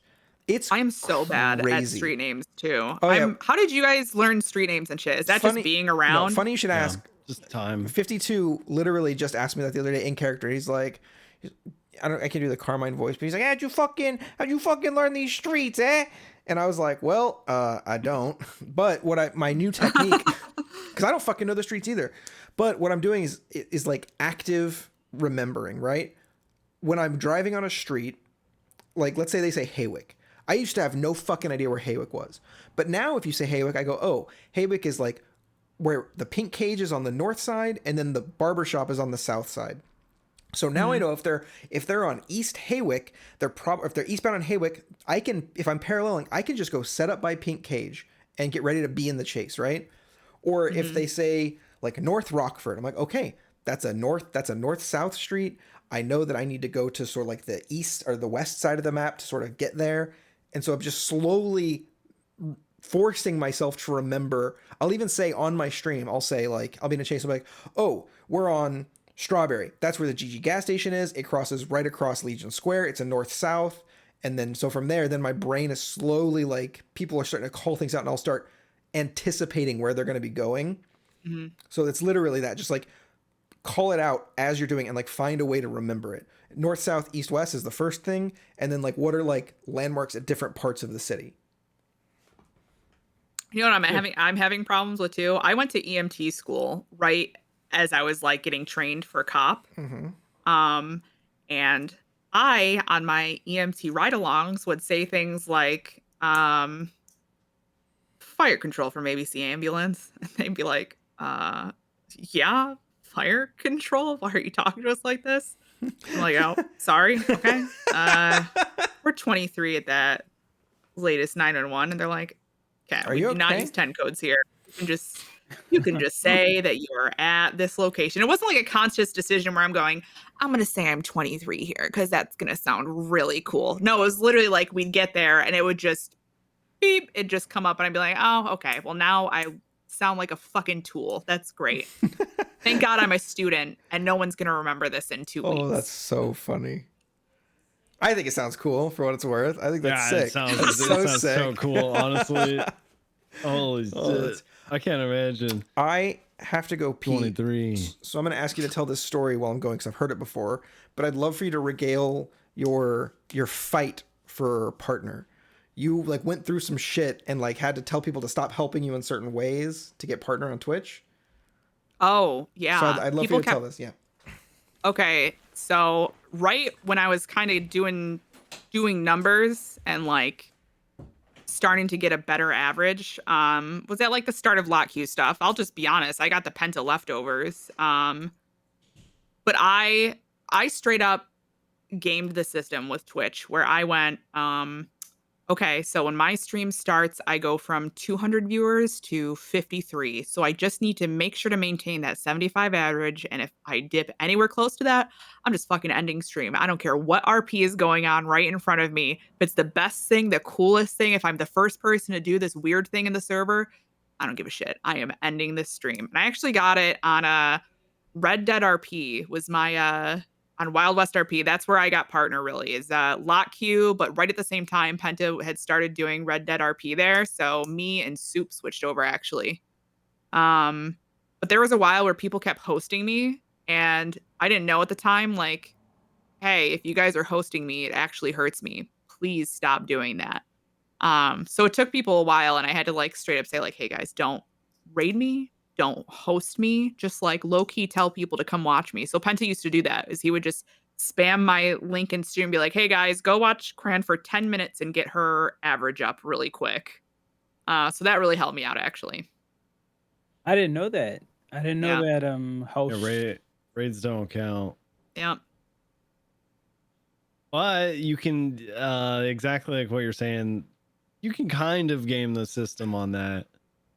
For instance, when I was shooting for partner, and I got a raid, I had a command that I would play where it was just a link to my stream, and I'd say just click that link, and like it'll take you directly to my stream where it's not saying that you're here because you're hosted or you're here from the host or the raid or whatever, right? So it's kind of. Do you think if they ever like if they caught on to it while you were doing it, do they think they'd like have a problem with it, or would they not care? I mean, they're the ones who made the metric, so I got those viewers. Mm-hmm. You know, I did what you wanted me to do, Twitch. I don't know. How hard was it for you? I mean, I guess not, because you said you were hitting like. It was not. Okay, so the first application I put in, it got rejected. And they were like, we see that you're doing really good numbers now. We would like to see you consistently hit these numbers for another 2 months. So it was like 2 months essentially where I was only, if I'm being honest with you, I was only streaming for maybe the hour before Penta would go live and then just turning it off as soon as he went live. So I was not really building consistent viewers there because people would be like, okay, well, she just goes live for an hour and then she dips. I was literally just going for the check mark. And it took, the first one got denied.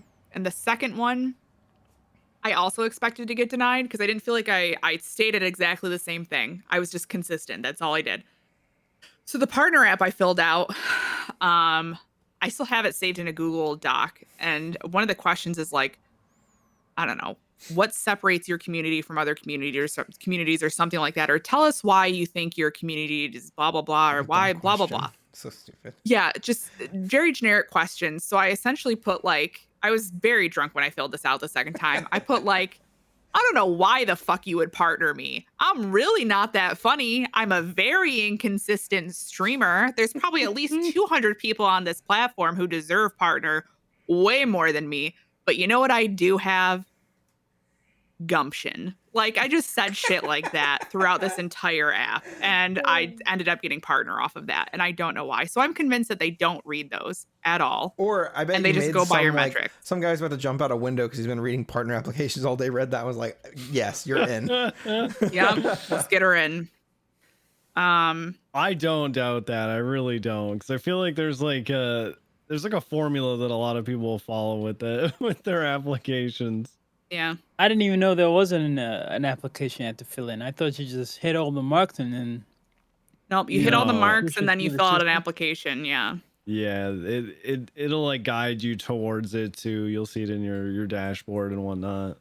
Mm-hmm. I was actually thinking about this while I was peeing about you are sort of uniquely positioned, Crayon, to see like my rise, my rise and fall when I started popping off and I was like starting my stream with 60 to 80 viewers, and you were talking about like, you were telling me the same story. This is how I heard about it. And you were like, here, so I hit partner, like watch your numbers. Like if the check mark is what you want, here's how you do it. Right. And so, and then I had the whole thing where the person who owned the house that I was living in was selling their house, and it gave us like no warning. So I had to take literally 2 weeks off and then came back to one viewer. It was me on my other monitor, right? Dude, that was miserable. That was terrible. It is. You know what really sucks about like streaming in general? And I don't know if I just lucked out and just like passively, I don't know, just accepted it. I realized about a year ago, I'm not going to be a famous streamer. I am not going to make it streaming. I am wasting my time trying to make this dream work. You know what? I'll make enough money to pay my cell phone bill and I can be happy with this. But other than that, I really need to move on with my life and do other things. And that's why I went back to EMT school, because I was also like, I don't want to work IT anymore. It's going to make me eat a bullet in like 4 years, because just staring at this computer all day is just the most miserable thing on the planet. So I'm pretty much at all times in your position where I will go like 2 months and I'll never stream, and then I'll come back to 2 viewers, and I'll slowly kind of work my way up to getting consistently like 60 viewers, and then one day I'll be like, Wrath is coming out this week, guys. I'm not gonna stream. I'm really busy. And then I just don't stream for another 2 months. Yeah. So What level are you? I don't want to talk about it. 43. D-Gen. We got a D-Gen. And you know what's funny? I was not gonna play Wrath at all because I play retail. We have like a retail guild. We have a retail no pixel like WoW guild that Yeah, we've we're been just raiding with each brother. other for like 3 years. Oh, wow. So I was like, hey, you guys do Wrath, you do your thing. I got shit to do. I'm busy. And now I'm playing WoW like all day, every day. It's the worst. I told my brother I was getting back into WoW, and he was like, I'm gonna be honest, I'd rather you do crack. And I think he meant it. I couldn't I'm like do WoW pretty sure again. he meant that shit. That's I've too never funny. hit the WoW crack pipe. Don't do it, I've man. never It's not played worth it. Don't do it. You know, But do it. But do it. To take a step back to like the whole partner conversation, I've been streaming for a long time, like probably far too long to be where I am now. But if years I streamed with like 15 viewers, and I had essentially said like, you know, if streaming can get me like 1 game a month, I'm happy with that. Like if I could buy myself the game that I'm probably going to stream for that month, that's more than enough, right? And so to even be where I am now, where it's like I can pay my bills with it, it's like that's huge. That to me is like See, a major accomplishment. That's because you stuck with the dream, though. I gave up on it almost completely. I wouldn't even say like stuck with the dream. I just kept doing it because it's just my hobby, you know. I was gonna play the games anyway, so I was like, why don't I just stream them? Dude, honestly, has streaming ruined games for anybody else? Do you guys feel like It sometimes has you for can't me. play games because you're like, I should stream it, and you're like, well, I don't want to stream it. Fuck it, I'm not even gonna play it. Yeah. No, I'm Yep. literally playing a game right now. I hate You know what's weird is even when I was like took that really long like 6-7 month break from like streaming RP and like other shit, I'd still find myself like starting a game and being like, oh, I should save this for stream, knowing full well I was not coming back to streaming for quite a long time. Yeah, just recently I started playing games with some friends offline, like off, not streaming. Dude, it's so nice. It's just so fun. I've been we're gonna start doing like game nights for people like past podcast guests and stuff. So that's gonna be pretty fun. Just like do like a Friday or Saturday. Do we game night or have something. to? All we've had is losers on our podcast. Oh, you're not. Oh, so far. dude. I'm so sorry, Troms. I meant Where are we. the I meant where we, are the not, guys pulling like 40K viewers? That's who I want to have on here. You're not actually invited, Troms. I'm really sorry. Yes, Kim took your spot. What? So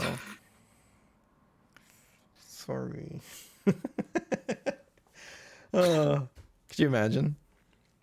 So I know. can. Never have I ever been struck by lightning. Okay. Yeah, I've never been struck by lightning. That think- is a fact. I think you have been struck by lightning.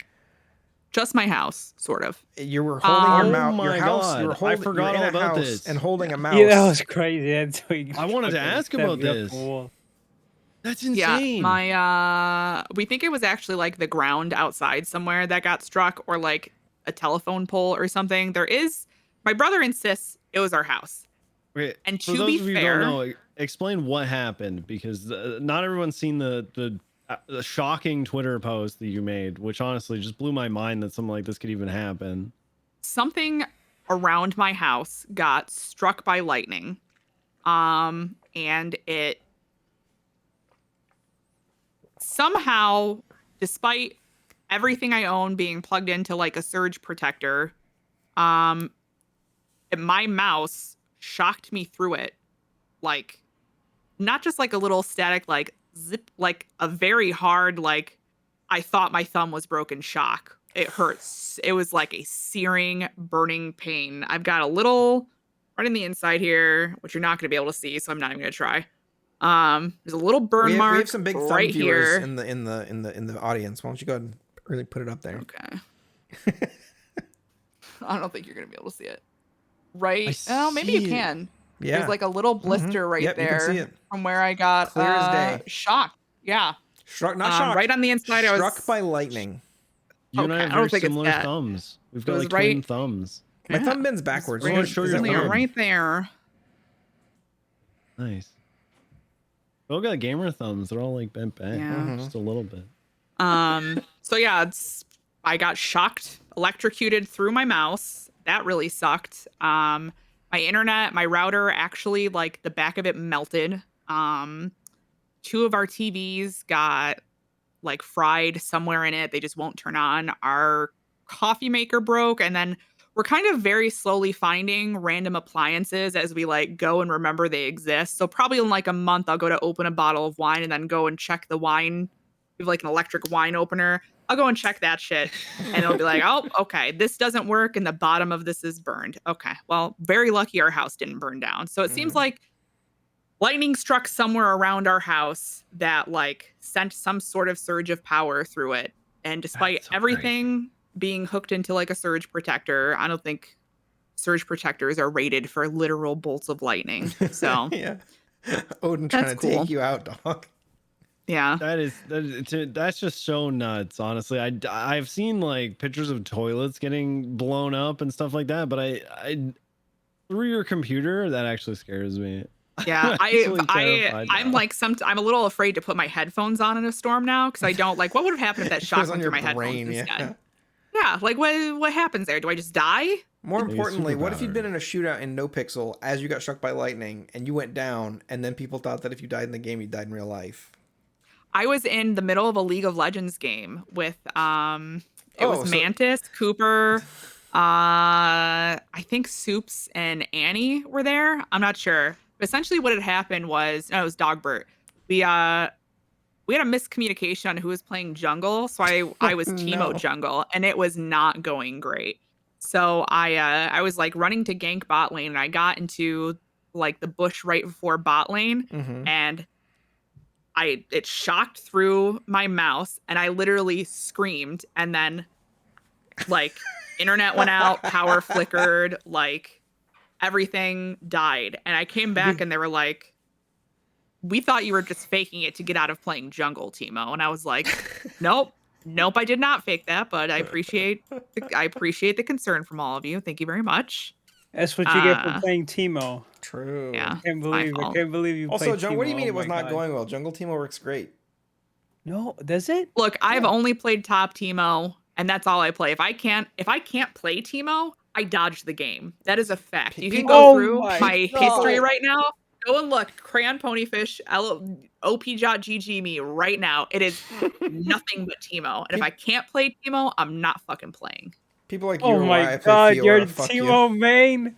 Yeah. Oh, Like God. every skin too. I'll theme the skins. I'll see what other skins people have for their character, and then I'll try to match them. Good God. Oh my I'm big into Teemo. Love it. Here's why. It's because it makes people very mad. Whether your own team is mad at you for picking Teemo, but then the other team, when the Teemo inevitably beats top lane because I'm great at everything I do, the other team gets mad at their top lane. Like, how the fuck could you lose to this Teemo? And they always put it in all chat. So no matter what, you are playing a game where someone is mad at you for existing. And that's what I love about League of Legends.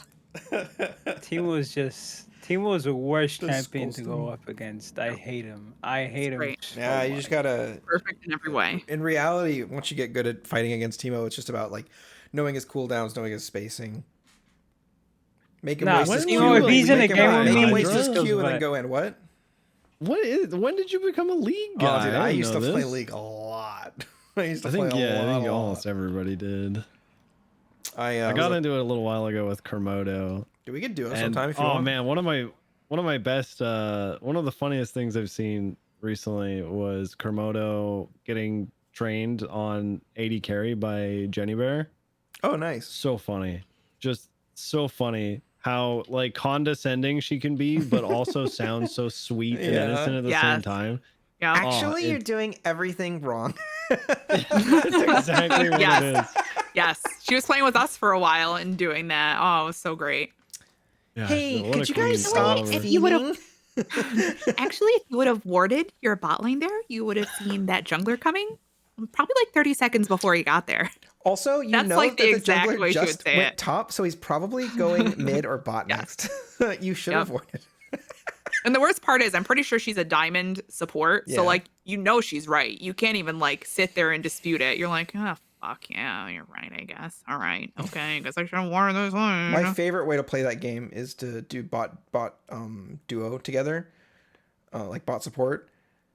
And it's so impossible to find somebody who will either ADC or support you and not lose their fucking mind and then rage quit. Yeah, This is like the hardest true. thing in the world to find. So it's true. I used to be a support main, and then I realized the error of my ways because it was nothing but Rage City. And then I became a Teemo main, and it was a different type of Rage City. It was like I had fun with it instead. It's great. That's the key. Just don't play bot lane. Yeah. Your life will be a lot happier if you just don't play bot lane. It's not wrong. That's true, actually. Yeah. Mid for big brain players, top for zero IQ players that just want to have fun, and jungle for people who like to stick their hand in like one of those old pianos with the big heavy thing and just fucking. Oh. You know what's really good at jungle? Owen. Owen might be the best League of Legends player I have ever met. Wow. Really? Full stop. Yeah. Like knows an unreal amount about that game. You could be like, hey, should I take this against blah blah blah? And he'll give you like a cited source with like APA format and a doctoral thesis on why you're fucking stupid. And you like believe it. You're like, oh shit, yeah, hold on. He's right. The way he explained this, yeah. You're actually right. So we're getting towards the end of the podcast here. We try to keep it around 2 hours. We're having a really good time. We typically like to get to, when we get closer to the end, we have a little game we ask our guests to play. We, the hosts of Yespixel, will name an emote that is in the NoPixel server, and then you, the guest, will emulate said emote to the best of your abilities. Absolutely not. Nope. Correct answer. That's so. Not doing it. One of the ones we set aside was actually nope, and you did it. So that's one. Perfect. So who's gonna go next? Okay, what are the other ones? Troms has a favorite. Yeah, I got a favorite. I always ask for this I one am not because- orange justicing. Anything that I have to get up out of this chair and these people see just how fat I am, no. Do you see how much makeup I put on this face? That is not happening, Troms. I've actually tried. I've tried not to look at you the entire time. I've only been looking at 52 Thank you. Troms. Yeah. Thank you. So, Chains made next Sarah do the orange justice last time. I am not good. orange justicing. No. First off, I don't even know how to orange justice. No, I do not know how to orange justice. I don't. I didn't really play Fortnite, and I missed out on the meme era of orange justicing and NoPixel. I wasn't playing at the time. First of all, why would you think that as an artisanal role player like myself that I would choose such a plebeian emote as the orange justice? Because I know who you are in your soul. No, okay, the one I always get people to do, the number one emote that drives a point home. I'm literally doing it right now. /E down. Just you do that a lot right now. And you do it on every character too. Your Littleman character used to do it all the time, and Thatch does it all the time. Yeah. On F3. It's my F3 bind. F3's my slump. Yeah, what are your binds? That's an interesting question. Do you guys have any weird thing on a bind? Oh, I've got. I'll show you mine. On my I've got a Shift F7 for leg injury so that I can sprint forward while holding shift and push F7 at the same time to kind of bounce up and down on the ground while I run. It works. It's been one of my favorite things lately. Shift F7? You have to let go of your mouse. Yep. You gotta let go of your mouse. You hold shift and W and then you spam F7. Yeah. And then it makes your character, like, to other people, you are constantly going from standing to on your ass. You can also do it with you do like this bounce thing. Yeah. Okay. Yeah, squat works too. It looks so stupid, and I love how dumb it looks. So I've been doing that a lot. All right, 52. What's the emote you want Crayon to do?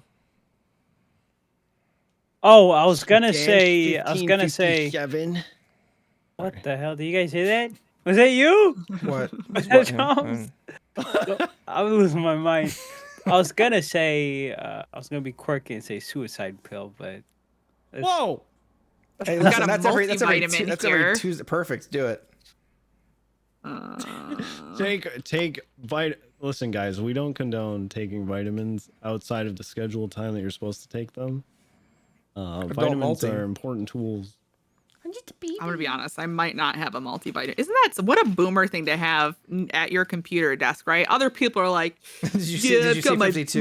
vape. I've got my vape pen here. I've got my grinder here. I'm so freaking cool. And I'm like, hey guys, I got a multivitamin here. I've got my. It helps. So it helps so I've fucking never much. worn these glasses on stream I before. don't know. Oops. I didn't mean to hit my mic there. I'm sorry. I don't think I have a multivitamin here. Never mind. Just Just take kidding. one of the prescription meth pills that you use for playing League of Legends. Don't you have like a bunch of drugs around? Just take a drug. Just do a drug. Can you guys watch my, What a coward. you guys watch my PvP montage that I posted on NoPixel? NoPixel PvP No, montage. what? People do make PvP montages. Do they I can't tell if you're really? memeing right now. Yeah, watch it. people do make fan Where montages. did Here you it is. post Here's it? my Studio. Flintstones multivitamin, guys. Here, I want you to Is stream it it sugar into coated Discord. though and There you go. chewy? That's my There, pill. My suicide All right, pill. I give it a 2 out of 10. sorry. All right, and the last one I want L. I want /loser. Hold on, this is backwards. Here we go. Loser. Nice. Now That before, one I think is almost worse than orange. Which one do you think is like the The real teabag, the rabbit, easily. What's Whatever- the real it's- disrespect? it's is whatever- it the L or the orange justice? it's whatever Troms it's did where he like squats teabag. and masturbates at the same time. Yeah. You know what I'm talking about. When you're down and does it on your face, this guy is a. He's fucking cringe, bro. What have you been doing, Troms? What, like right now or what? What are you doing in your life? You're freaking everybody out. For my keybinds, I have the SWAT forward, SWAT back, SWAT left, and SWAT right on F6, F7, F9, and F10. Of course you do. I don't think So I have I any. can point over there. have a- I can point over there. I can point behind me. Or I can point up there. Never used use to them. have, I do. You just don't see them. I used to have all the conversation ones. So if I was like sitting there chit chatting with someone, I would like cycle through like when you're standing there and you just have like expressions with your hands and shit. You mean you don't like talking to people like this? Yeah. Like you and I were doing that yesterday when we were yelling at each other, Carmine. Yes, I couldn't typed figure out anything except for I typed it too because I didn't have them bound, and I couldn't remember anything except for CONV3. That's like my go-to. It's not the, Like can work for a lot of things. Yeah, exactly. The that one. I go for beg. Beg is so versatile. It's like you're yelling at someone, or you're begging, or you're pleading. It's so good. But here's the only emote I have keybound is in this video. If you guys watch the Alright, let's do it. stream share. All right, I'm watching. We back need to up come on back. Olympic. Hey, leave him around. So we have 5 shooters from a Puerta with class 2s and a blue Subaru, a black Subaru, and a gray Subaru. They're currently trying to push towards the officers and northbound. Officers now take down There one of the it vehicles. is. You see that? Two It's for a one. combat hotline. Oh shit! The black The Subaru sends love off the God. Damn, the Gunplay god. over rule play. Oh Let's my pass god, out we 3, fucked boys. them up. Pass out 3. Okay, is the officer? Yeah, that's the only one I have. The only useful one. Pass out 3 used to be my I use slump now because I think it's I don't know I like it, but pass out 3 was my go-to, and the exact reason for that was watching looks so Afro one stupid. day. It looks so I stupid. know what you're with gonna that say fight. right here, but keep going. He was robbing a house. Cops showed up. He ran out back. They hadn't seen him yet. They didn't know who was there. He lays down in the garden of the house. It's literally about like this wide. It's a layer of dirt with Oh, I like know a what you're little gonna bit of say. shrubbery, like a small amount of greenery. He lays down, pass out 3, just a straight plank in this like shrubbery, and because he's got his green on, he kind of blends in, but not enough that like if you had done like a heavy amount of searching, you could easily see him. But They if you're ran just past running him through. 3 times. Yep. They just left, right, and then back again, and then they were gone. And he was. That's I hilarious. love that. That was on Dax, I believe. I have a different reason that I like to use pass out 3. And that's with the power of roleplay. You can actually power game people with roleplay. So I actually learned this from the HOA. Anytime somebody's chasing you, you just lay down in a field of flowers or grass or a bush. /me is grass. What are they going to do? Or do a chief and Blew just my say it. mind. It's grass. Yeah. /me is I'm gonna be grass. honest. I had never really watched Chief for the most part. My only interactions with him were like in the server, and I didn't watch roleplay like on TFRP, and I don't really watch No Pixel on streams. So like, I really don't know all of Chief's chiefisms. And the first time he did like is grass, but it wasn't that. It was something else. I was like, do people just go along with this all the time? Can I just do this? You know what it was? It was takes mask off. And I was like, wait, hold on. Can Like, I wait do a that? second. Can I just say takes mask off and this guy will take his mask off? Well, Crayon, thank you so much. Appreciate you. Where can people find you? What would you like to shout out? Twitter, Instagram, Feet Finder, whatever you got. I don't really use Instagram. You can follow me on Twitter at Crayonponyfish. Or you can watch my 1 to 2 time a month stream at twitch.tv/Crayonponyfish. You heard it here first, folks. Crayonponyfish, an awesome person, really great to have. You can probably Write catch this her down more quickly, on sorry. some of our streams more than on hers, because you're on duty quite a bit these days, right? A fair bit. Yeah. Yep. I've been on duty like every day for the past 2 weeks. So catch her Don't scream it. catch her with me and Carmine, who are gonna try to definitely set up the shit team 6. It's gonna happen. We're gonna make it happen. Probably all gonna get fired for it, but we're gonna do it. Oh God. Thanks for coming. We really appreciate you. You're an incredible role player. Thank you for coming to join us. Hopefully we'll have you back. Yeah. Thank you. Thank you for having me. I appreciate you a lot and all the effort you put in. You're amazing. Yespixel. I need to say Oh something. shit. Okay. What do you got? Never mind. No way. No. What? No, we have to. The suspense. Yeah. Okay. I'm going to say something. She's gonna say it. And it's going to sound bad. Uh-oh. It's going to sound bad. Okay. Is this okay? I'm ready. I didn't know 52 Chains was black this whole time. You Crayon! didn't know? Crayon! This whole time.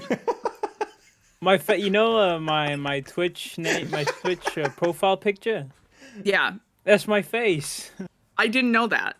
I had no idea. Nope. Yep. Okay. Do you Yep, wanna? I've I been- do you No want? clue. Do Like you want me this to blow whole your? time, guys. Do you want to blow your fucking mind right now?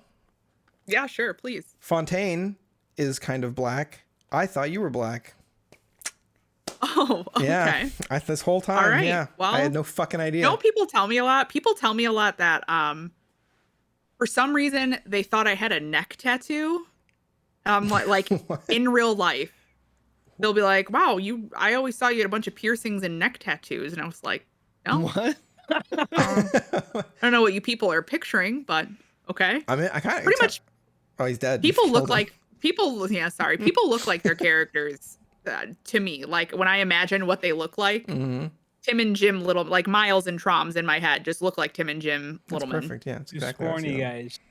Yeah. Wait, you can't see the frosted tips?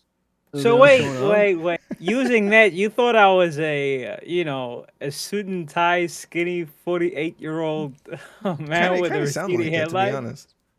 I do. A little bit. A little bit. Okay, we're gonna end it there. Yes, Pixel episode 7.